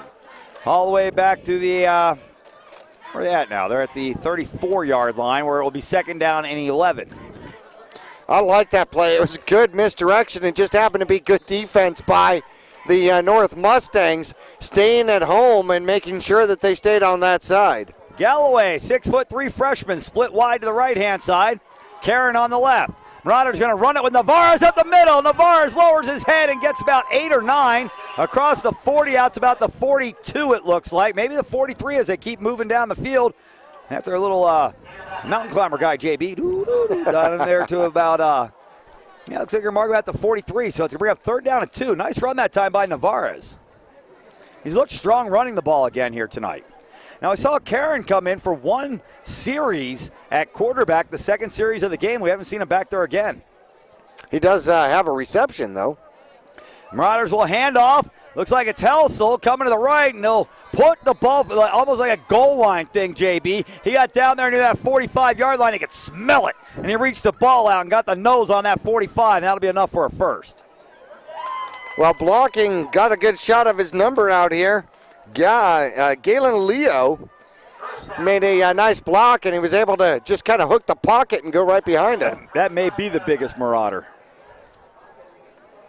You might be right. Here goes Mingus back up to the line of scrimmage. 1st down and 10. Mingus more than happy to run the ball, run the clock, and win the game at this point. Handoff up the middle, the fullback, it's Collins. Collins hitting the front, hitting behind, and guess what? The pile goes forward for 2 more across midfield to the Mustang 49. Gain of 6 on 1st. You'll take that all day long. And now it appears as if Gutierrez is over on the bench. May have got his bell rung. He's getting a good tongue lashing from the coach at least.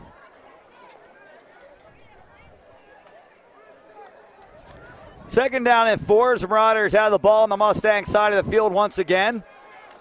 Split 2 receivers on the left, 1 on the right. Wingback in motion from right to left. They'll pitch it to him. It's Story in the backfield, making people miss. Story still on his feet. He's got a first down. And inside the 40, he'll be tackled at the 39. And now flags come flying from everywhere.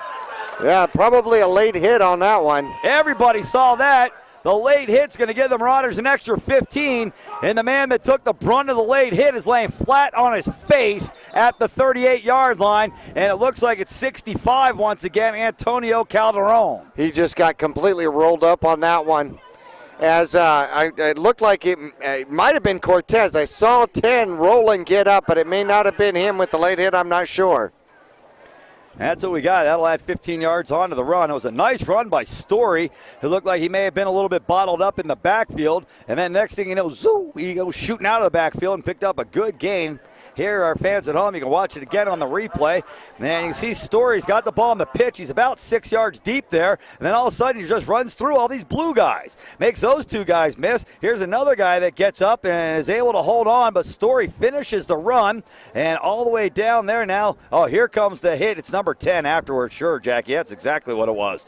And that's starting wideout, Johnny Cortez. That will cost his team an extra 15 yards. And you'd have to think that right now, Cortez is thinking, man, I hope I'm not the one that injured Calderon. Dude's huge, 6 foot 240. You know what? I don't think so. I think it was the man coming across that hit both Story and him coming the other direction. I think it was the impact and change of direction that caused that. But it's nice to see him sitting up out there. Yeah, it's the second time we've seen Calderon down. He gets knocked down, but he gets up again. Well, it seems to me he's the kind of player that goes both ways and may not have missed a play this game except for the one that they had to take him out. That's true. Right, and he didn't want to come out. Remember, he tried to get back in. But that's a good point, and that's something we talked about earlier, that eventually these Mustangs are going to get worn down, especially the way the Marauders came out in the no-huddle. They didn't let them get their breath, and now here we are in the fourth quarter, and we're starting to see Mustangs dropping here left and right, JB. 110 yards of penalties against North High School out here, and they started with the 15-yard variety, and they seem to have gotten back to that rut. Yeah. They just tried to get Calderon up, and he got up off the ground a little bit, and then wham, right back down. I felt the stand shake here. Well, considering their concrete stands, that's pretty good. Yeah. And this is where you're starting to wonder, or you start to get concerned whether or not you might have a concussion going or something. Fans, let's take a quick break right here during our injury timeout. It's 26-6. The Marauders with the lead. Well, now it looks like they're getting them up. They're getting them up. All right, so we'll stay right here. Fans, remember, next week on the road again, familiar foe, an old Grand Canyon region opponent, the Bradshaw Mountain Bears. And last we heard, the Bears were beating Kingman tonight 18-7 at halftime. We'll see if we can get an update on that one for you before we're through. During the game, not in the post game. Well, in fact, that would be the first section game right out of the chute, and Mingus is going to be on the road for it, Zach. Yeah. Calderon being carried off the field by a couple of coaches. Man, you don't want to get that duty. You can give me 2 more coaches if I'm going to carry him. Well, he looked really unsteady standing on his feet, which is kind of a concern. Bradshaw Mountain now in the fourth quarter leading Kingman 24-7. Marauders handoff. It's Collins coming out of the backfield, a full head of steam, and Levi Collins rips off 15 more. Might even be 16, 17. He's down to the 9. He's down to the 8.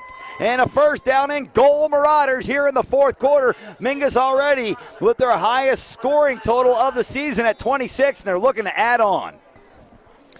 Nothing fancy about that. Simply B gap on the right-hand side, but he had lots of room. Story splits to the right. Galloway in a wing position on the right. He's a lead blocker off the Helsel. Helsel one man to beat. He got tripped up, and he's down at the 3.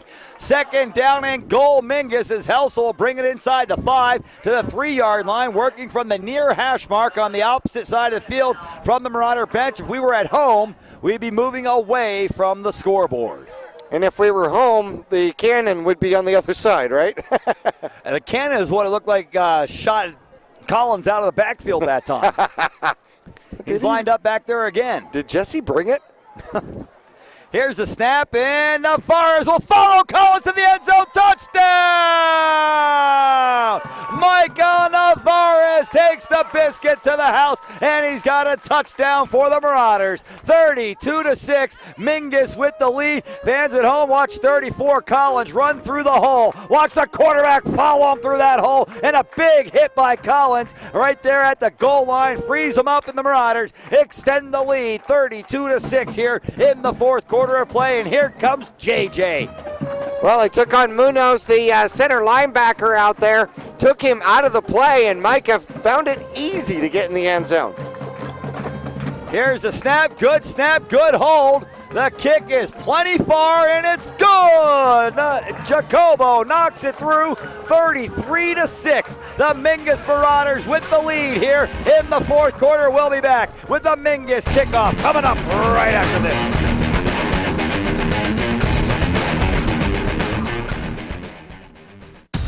Reese's Tire and Automotive Tire Pros give you more miles for your money. Locally owned and grown, Reese's Tire and Automotive Tire Pros will beat any competitor. Bring your best deal and they'll beat it on price, total service, tire quality, and arguably the best nationwide warranty.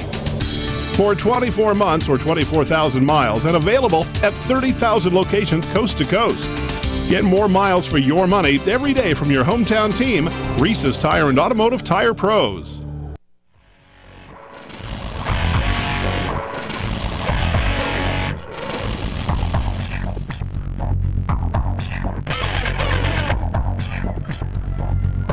Back at North High School, Jacobo to kick it away. It's taken by Gutierrez at the 3. Gutierrez to the left-hand side of the field at the 20-yard line. Now to the sideline, hit the 25, and he's down. Nowhere to run that time. Riders got in there. Old number 3, I believe that is Armando Durkalek. Yeah, Armando got in there. Durkalek makes the tackle for the Marauders at the 25-yard line. And that's where the Mustangs will start their possession. First down and 10. I don't believe we've called Armando Durkalek's name this year, JB. His little brother playing with the Bears tomorrow. Well, Angelo Alvarez. Fans, you want to see the reincarnation of Matt Earls? Come watch the Bears tomorrow at noon. He wears 21. Here's the snap. Looking up, he faked the run to the right. Man, ripped down by your face mask. And here come flags from everywhere. Faked the run to the right, and then kind of behind him, switched the ball in his left hand and tucked it into the breadbasket of the running back there, who is a new running back because their main guy is hurting on the sideline. This time it's 22, Santos Martinez, who had the carry earlier, and he is ripped down by his face mask, and that'll give him an extra 15. On Channel 2, you see the little hand-around pass there. Thought it was behind the back, but it wasn't. It was behind the running back's back, but not behind the quarterback's back. And a little play, though. Yes, 15-yard penalty, unfortunately, for the Marauders. To the 40-yard line, where it's first down and 10. Quarterback, Gomez in the shotgun, one back to his right. There's the snap, looking left the whole way, throwing left the whole way to Gutierrez, who will make the reception and then be knocked out of bounds at the line of scrimmage. Now they're going to give him just a little bit. Now they're going to back him up to the line of scrimmage. No gain, second down 10. Tiffany got a hold of him and knocked him close to the sideline, a little help to knock him out.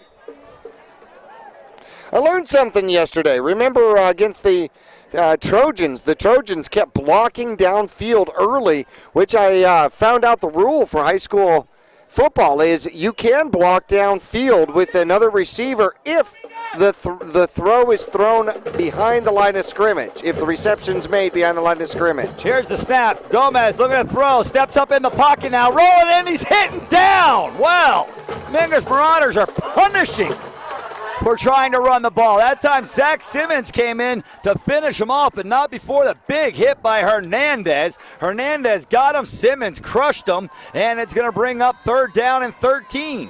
Third sack for the Mingus Marauders, who didn't have a sack coming into today's game. And now what do we got going on? I believe the officials are just signaling to the coaches as to how much time is left in the game. And it can't be much. 33-6, the Marauders lead here on the road at North High School. The first time the Marauders ever played a D1 team. And we kind of like it. 3rd down and 13 now. Gomez from the gun, and flags come flying before the play gets underway, which is going to be something on the offense. Looks like it's illegal motion before Gomez can get the snap, and the Marauders will push him back just a little bit. Remains 3rd down, but now it's 3rd and really long. 17 from the 33-yard line. It's been a while since we've had 10 penalties against a single team. That's a little high. I'm sure that's one thing North really wants to start to correct here. Yeah. 3rd down and 17 now. Gomez takes a snap, throws right, he's got a man, hit at the line of scrimmage, and maybe a yard if he's lucky that time for Johnny Cortez. And they'll give him a yard. So it's going to bring up 4th down and 16 now.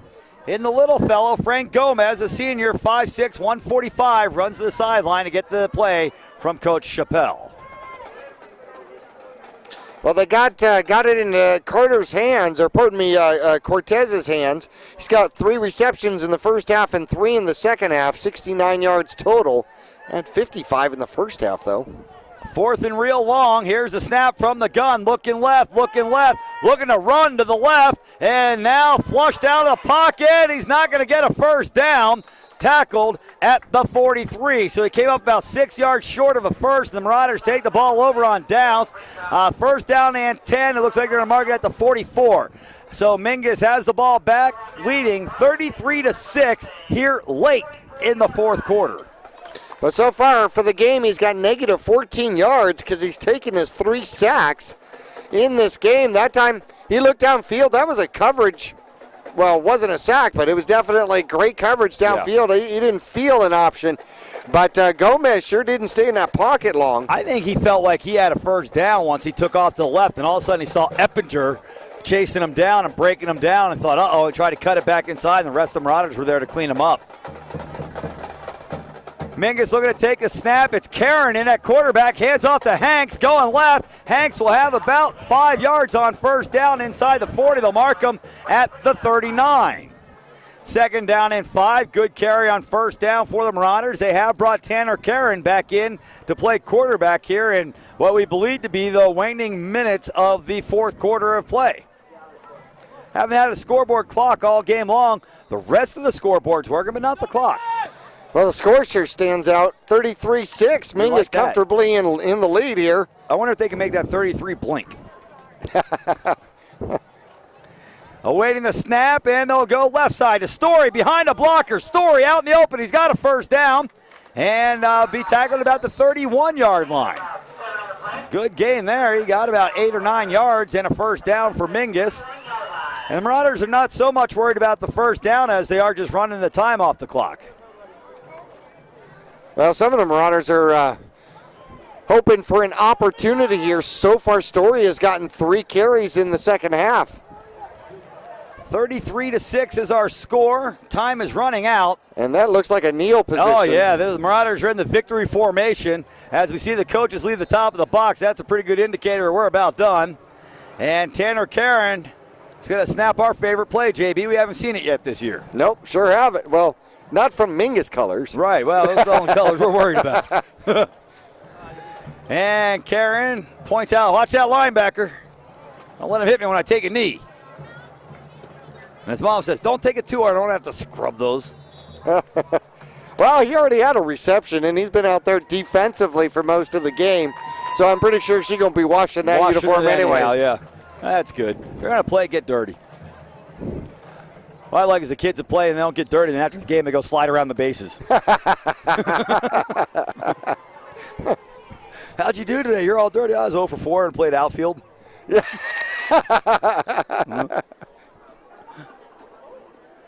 Well, the Marauders just waiting for the time to click away. It looks like they may have to take one more knee.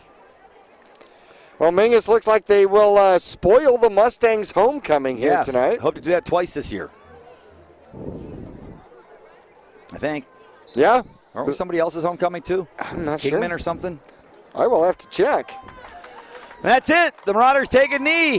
The second snap in the V, and the Marauders win. The Marauders win Final score 33-6. The Marauders with their first win of the year, and now look to get things rolling as we head back up the mountain and over the hill over to Prescott Valley, Bradshaw Mountain next week. 33-6 is our score. The Marauders with their first win of the year, and it comes against a Division I squad that was loaded with size and loaded with weapons in the backfield. The Marauders feeling pretty good, I think, after their game last week. Come up with the win here tonight on the road. 33-6 is our final. Let's take a break. We will be back with the post-game report brought to you by Digitel Verizon Wireless. We'll be back to North High School after this. Digitel, a Verizon premium wireless retailer. Come in today for the latest from America's largest and most reliable wireless network, including nationwide unlimited talk from Motorola, LG, Samsung, Apple, and HTC. Find Digitel, your Verizon premium wireless retailer, in the Flagstaff Mall, in Cottonwood at 960 South Main Street, in Payson at 401 North Beeline Highway, and in Prescott with locations in the Prescott Gateway Mall, Willow Crossroads, and the shops at Prescott Gateway. Remember all those rules you heard as a child? Do not play with fire. You'll always remember those rules. Don't sit so close to the screen. But now there are times you may have to challenge those rules. Stay inside the lines. And bending those rules may even lead to a career. Pick up your toys, kids. Imagine all the possibilities. When you venture out to make your life your own, remember the rules, but don't be afraid to take chances. Explore your sense of wonder. Feed your curiosity. Yavapai College. Life explored.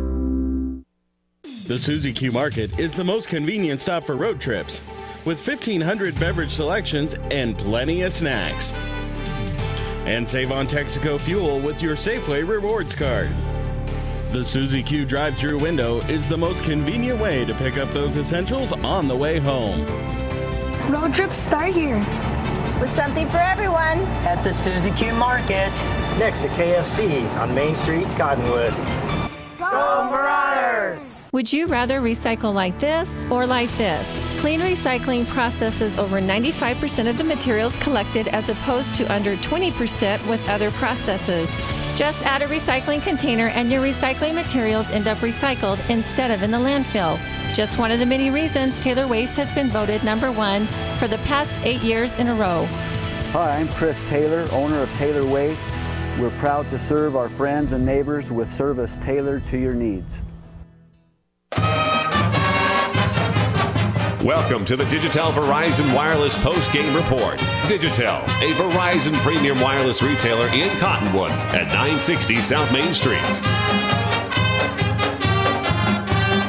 Stay tuned for a complete wrap-up of tonight's game, including highlights, stats, and the announcement of the player of the game. The Digitel Verizon Wireless Post-Game Report starts now. Here's Zach Calandra. Back at North High School, final score 33-6. The Mingus Marauders pick up their first victory of the season. Mingus dominated throughout this game. They did it on offense. They came out with huge hits on defense, and they saw their opponent flagged numerous times with big 15-yard penalties throughout the night. Well, yeah, Mingus played a very good game here. They really only gave up one breakaway pass reception, if you will. That's went 36 yards right at the end of the first half, and that was the only score for the North High Mustangs here on their homecoming night. We did not have a scoreboard with a clock, so we can't tell you what time. However, Mingus did score first. They scored last. Early and often. And often in between. Mingus started the scoring in the second quarter with an 81-yard breakaway by Dakota Hanks, his third touchdown of the season. All of a sudden, he just spits out of the right-hand side of that line somewhere, somehow, and then off to the races. And, boy, somebody bit somewhere on some other kind of a fake because the safety wasn't even back. The safety ended up about 15 yards behind him. The extra point was no good due to a bad snap, and Mingus led 6-0 in the second quarter. Mingus would score again before North would get on the board. This time, a 40-yard touchdown pass as Navarez finds Rios on the near-hand side. He cuts in and then turns around and cuts back out. Navarez floats it up there, and Rios beats his man, and then Abel, great catch there on Channel 2. You can can view it all also at myradioplace.com, Verde Valley TV. You can even catch some view on demand of that one. And Navarros hits Rios the extra point. Or pardon me, they tried the 2-point conversion. It was no good. And if you remember at that point, everybody in the stadium was confused because there was no touchdown sign. There's no signal from the officials for a touchdown, which is kind of unusual. The guy on the side stood there, and he never put his hands up. I mean, he's the one that marks whether or not it's in. And then after the initial 2-point conversion attempt was a penalty, and they went back and then didn't make it, only then did we know that that was a 2-point conversion and not an extra point. Right, exactly. In fact, I recall the announcer here saying, was that a touchdown? We put the points on the board. No sign. No signal. There was never a signal on the second touchdown. Well, there was a signal on the third touchdown because less than a minute left to go, and the only touchdown for the North High Mustangs, and it goes a touchdown pass. Gomez finds Cortez, threw it up underneath, but he scrambles 36 yards and breaks something like 7 different tackles to finally get in the end zone. And it was just a simple little screen, a little early blocking, but Cortez found himself up underneath. Good blocking otherwise downfield. And then Mingus, he gets turned around. Kitchen gets turned around, and then there's 1, 2, 3 different Marauders that miss him right between the 10-yard line and the end zone. The extra point was no good, wide right by Arreo, and it was 12-6 at halftime. Mingus got the ball first in the second half, and their first possession ends up with a 4-yard run. Broyles gets Mingus and the scoring machine up and running again. Broyles' first touchdown of the season, and it doesn't come until game 4. Yeah. Which is a little surprising. But Broyles will take this, go a little misdirection. He's got good blocking downfield. Hockman blocks for him downfield, as well as number 61 with a key block for the Marauders. And that, of course, is Andre May. And Broyles finds the end zone, and he's going to have to keep that ball because it's his first of the season, right? First as a senior. You know, and it makes you wonder if the Marauders have just kind of been stringing Broyles along a little bit. We've seen him getting a touch here, a touch there, and now they're starting to bring him along a little bit. And I wonder if we're going to start seeing more and more of he and Levi Collins in the running game here in the second half. Well, it is possible. We also have to remind everybody that Broyles pretty much missed all of last year with the knee injury. ACL, yeah. So I don't know if they're trying to be a little tentative and bring him back in pieces. Exactly, because he runs hard. He runs hard, but there's definitely more cutting when you're playing offense than there is defense. So more stress on the knee, and I don't know if they're kind of playing that. But nonetheless, Broyle gets the touchdown. Jacobo gets the extra point, his first of the game, and Mingus at that point was up by 13, leading 19-6. Still third quarter action, and, well, Hanks would get his second touchdown of the game. This one was a little shorter, 3 yards, and it was well set up by the Mingus Marauders. A lot of Marauders participating with that one. Great block out there for the Marauders by Galloway. That is number 40, isn't it? Yep. Trevor Galloway, the freshman. The freshman does a great job sealing the end, and Hanks finds the end zone uncontested. And the extra point by Jacobo was good once again, and it was 26-6. Fourth quarter action, Mingus would score again. Navarez calls his own number, this time following. Right behind Levi. Right behind Levi Collins. And Collins does the lead blocking, and good blocking by the offensive line. Navarez picks up the touchdown, the final touchdown of the game as well. And Jacobo adds the extra point, and it was 33-6 your final. And it was simply, you run through that hole, you clear it out, and I'll follow you. You know, it makes you wonder, this North team, before the game, they were feeling pretty good about themselves, JB. They came off a 60-whatever point win last week. We talked about how big their line is. I mean, those are big, should be physical guys that just blow you off the ball with very fast backs in the backfield. Makes you wonder why this team's not very good. It is a very good question. You're right. They had only scored 6 points in their first 2 games against pretty decent competition. Right, good teams. No doubts about it. And then San Luis, it all came together 67-0. And then out here tonight, they showed sparks of brilliance.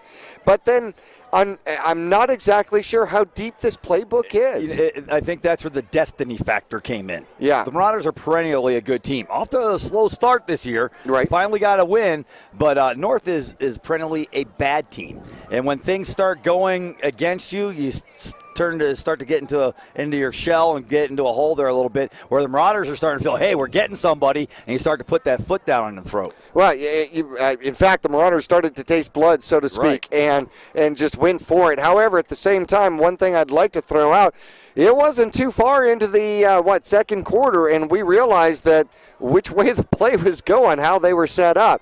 So they were giving away a lot of plays out there, and that helped for Mingus defensively with 2 picks here tonight. I think they only went misdirection out of that twice tonight. Right. Now they line up trips on the right and a running back to the right of the quarterback, and every time they roll to the right and they throw right or left, however they set it up.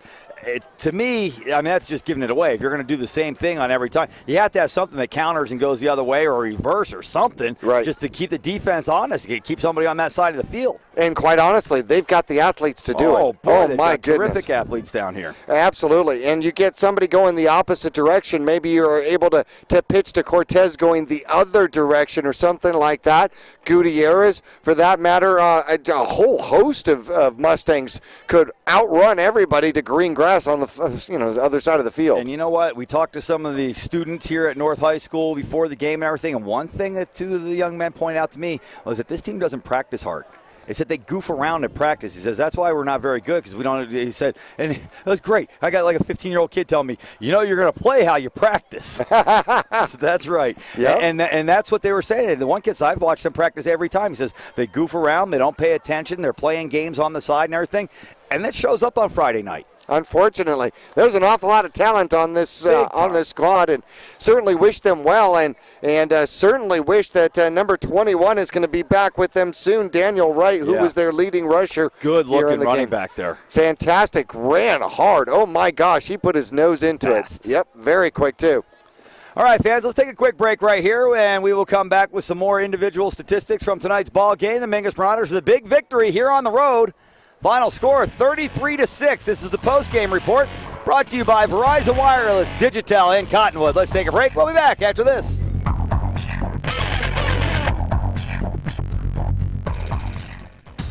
Reese's Tire and Automotive Tire Pros give you more miles for your money. Locally owned and grown, Reese's Tire and Automotive Tire Pros will beat any competitor.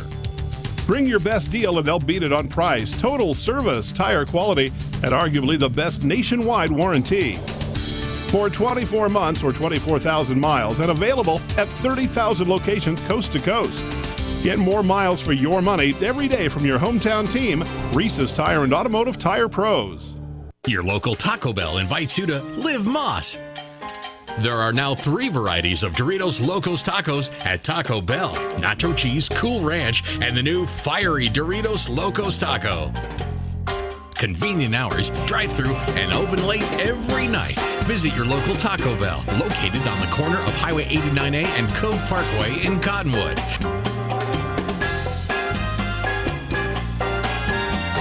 Taco Bell. Live Moss. The Victory Red Tag Model Year End event. We're clearing out the last of our 2013 bikes. Now's the time to jump on our best deals on the best bikes on the planet. Get up to $2,000 in rebates, 0.99% financing, and a 5-year powertrain warranty. Get one while you still can. Visit Cottonwood Motorsports at Route 260 and Western Drive. Hi, I'm John Andretti for Window World, America's largest replacement window company. Made in the USA. That's a powerful statement. It's also our story. Window World was born here, and the products we sell and install are made here. Our stores are locally owned, so your money goes to work here in our community. We think that making American homes more energy efficient goes hand in hand with protecting American jobs. Window World, American made, American owned. Visit the new location at 101 Air Park Road in Cottonwood. Call 649-9111, ROC number 286642. Two things we can count on every year. A new set of tax rules and great weather here in northern Arizona. Jackson Hewitt Tax Service, locally owned and operated by Lewis Rice since 1997, is here for you all year long. Your neighborhood Jackson Hewitt Tax Office will help you in all of your taxing situations. Electronic filing is always free with your tax preparation at Jackson Hewitt Tax Service. Get more in return. Call 1-800-234-1040 for an office near you.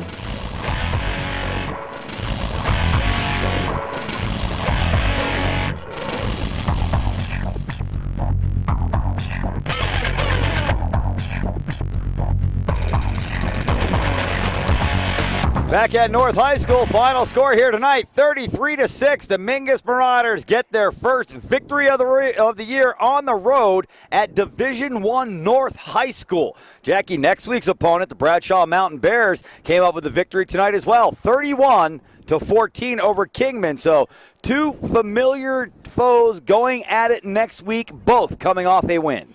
Indeed. In fact, the big sophomore quarterback that was so decisive in last year's game against the Mingus Marauders for the Bears ended up transferring to Prescott High School to become part of the Badgers. He stayed in the B category, just a little different town and feel. So, of course, Prescott Valley with a new coach, a new era, and they're going to have a different look for us this year. Did he move into the district, or do we have to call the penalty on him for just transferring to the school and has to sit out a year? No, I believe that he talked to Hamilton to figure out how. No, I'm kidding. Right, how that works, yeah. Oh, here, we'll send you the memo. This is how we do it. As a matter of fact, you might want to get that second by Chaparral. Right, exactly. No, very true. I believe he moved into the district. As far as I know he transferred to Prescott, which will be a great addition for the Badgers this year. The Badgers have looked good. Their only loss coming to the reigning champion Desert Edge Scorpions, 21-19. Well, the Marauders get their first win tonight, JB, and that's good to see. It feels good. It was nice to see the Marauders leaving the field with smiles on their face. They're happy with their performance tonight, and hopefully that will encourage them to come out next week and maybe play a little better than they did tonight against the Bears. Perfect timing, too, because as you go into that Bradshaw game, it's going to be on the road again.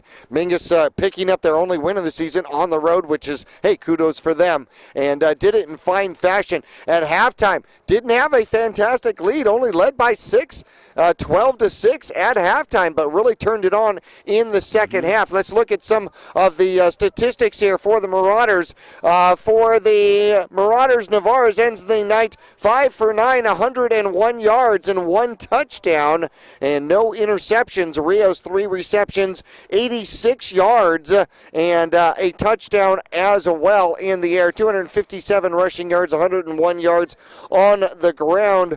In the air for the Mingus Marauders here tonight, led on the ground by Dakota Hanks, 2 touchdowns, 13 carries, and 141 yards. It becomes the only Mingus Marauder rusher for the 2013 season to go over 100 yards in a game. With touchdowns. To boot. We like that. Indeed. Fans, this is the postgame report brought to you by Digitel Verizon Wireless, who want to remind you the new iPhone is out today. Come get yours. Order yours at any Digitel location, JB. That's a big deal. I was watching that on the news this morning. Everybody's real excited about these new iPhones.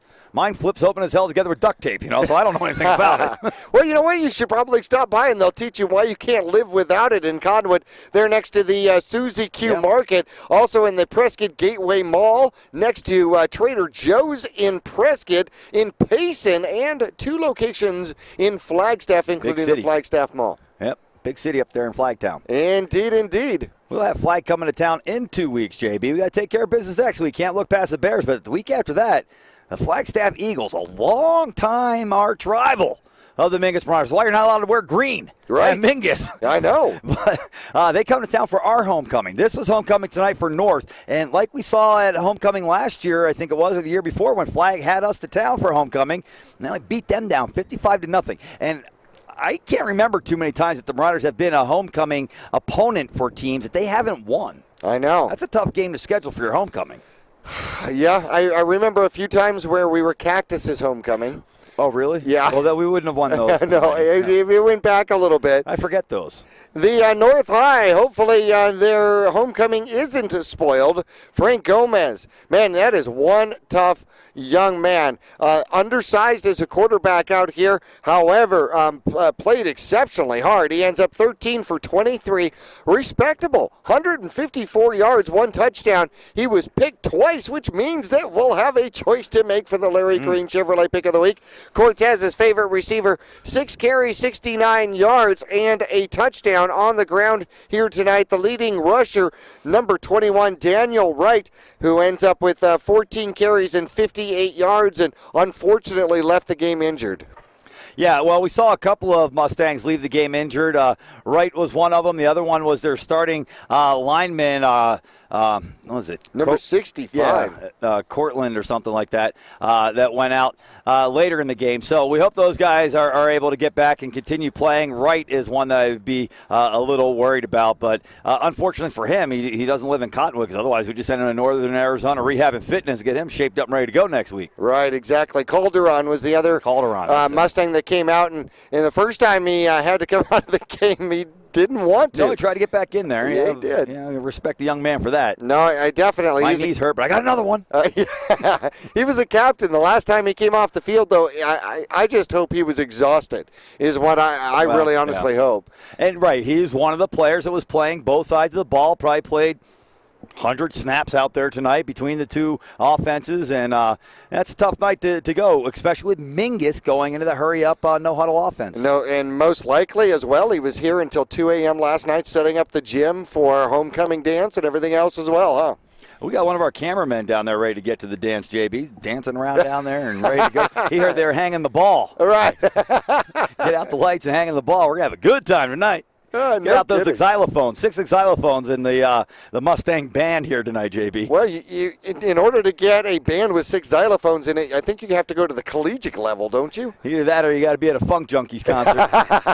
Phoenix's own. All right, fans, let's take a quick break right here. We will come back with a wrap-up of tonight's game. Digitel, Verizon Wireless was our sponsor, and we will have your Larry Green Chevrolet Pick of the Week coming up after this.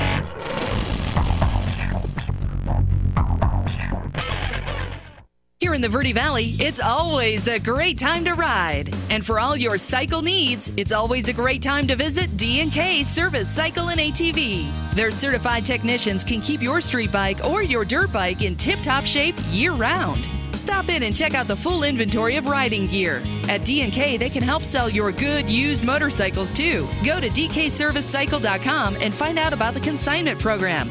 D&K Service Cycle and ATV in Cottonwood, a quarter-mile south of Walmart.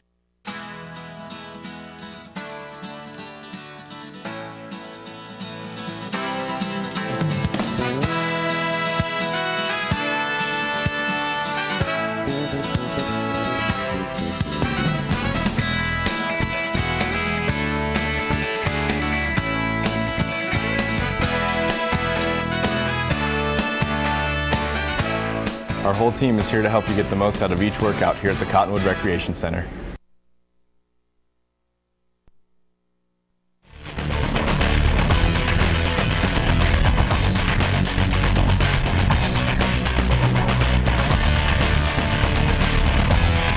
Back at North High School, final score 33-6. The Mingus Marauders go to 1-3 on the season. The North Mustangs fall to 1-3 on the season. A good matchup of evenly matched teams. Marauders come out on top, 33-6 here tonight. And their biggest point total of the season as well. And their lowest point total against. That is true. Not only that, but they also even the keel. They were coming into tonight with a -4 turnover ratio and end up with 3 takeaways here tonight and 3 sacks. Our first 3 sacks of the season. 2 of them going to Hernandez on 3 different plays. It's because we've been playing against some good quarterbacks. Oh, yeah. And we've been playing against some guys that, you go to sack them and they Ben Roethlisberger you and run away for a little while. Big old Ben, huh? Yeah, that dude's huge. I know that's true, especially when they're 6'2" and 190 and athletic and strong and yeah. Yeah, and you're tonight we got the 5'6", 145 guy. We could contain him. Right. Well, he was still quick, fast, and that kid was tough. Man, I mean, he definitely played bigger than his size out here tonight. Hernandez picks up 2 sacks on 3 different plays.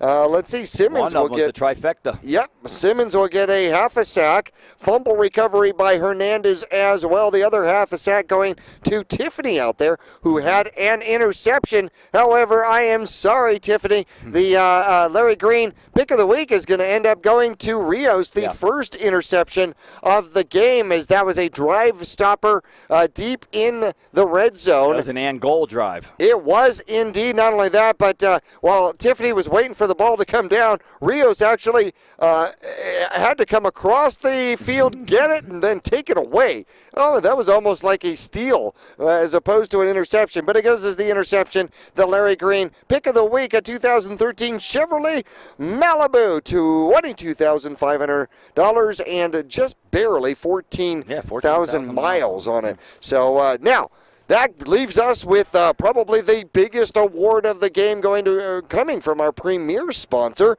from Digitel Wireless, the Digitel player of the game. What do you think? Who do you want to go with? It's got to be Dakota Hanks tonight, JB. It broke away for the first score of the game, an 81-yard, nearly untouched run for a touchdown. Had another touchdown later. Dakota Hanks has not been on our board yet. It was remarkable to me, 4th game into the season. And this young man has been a heart and soul of the Mingus Marauders here over the last couple of years. An undersized fullback that plays with an oversized heart. And, I like Dakota Hanks here tonight.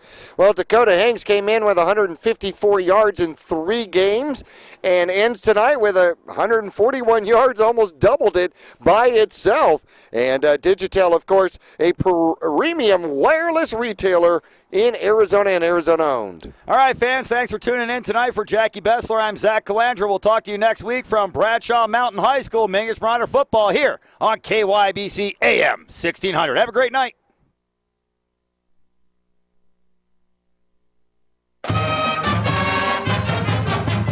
This has been the Digitel Verizon Wireless Post-Game Report. Digitel, a Verizon Wireless premium wireless retailer in Cottonwood at 960 South Main Street. Join Yavapai Broadcasting Sports next week for more Mingus Marauder football right here on AM 1600 and Verde Valley Television Cable 1 Channel 2 or online at verdevalleytv.com.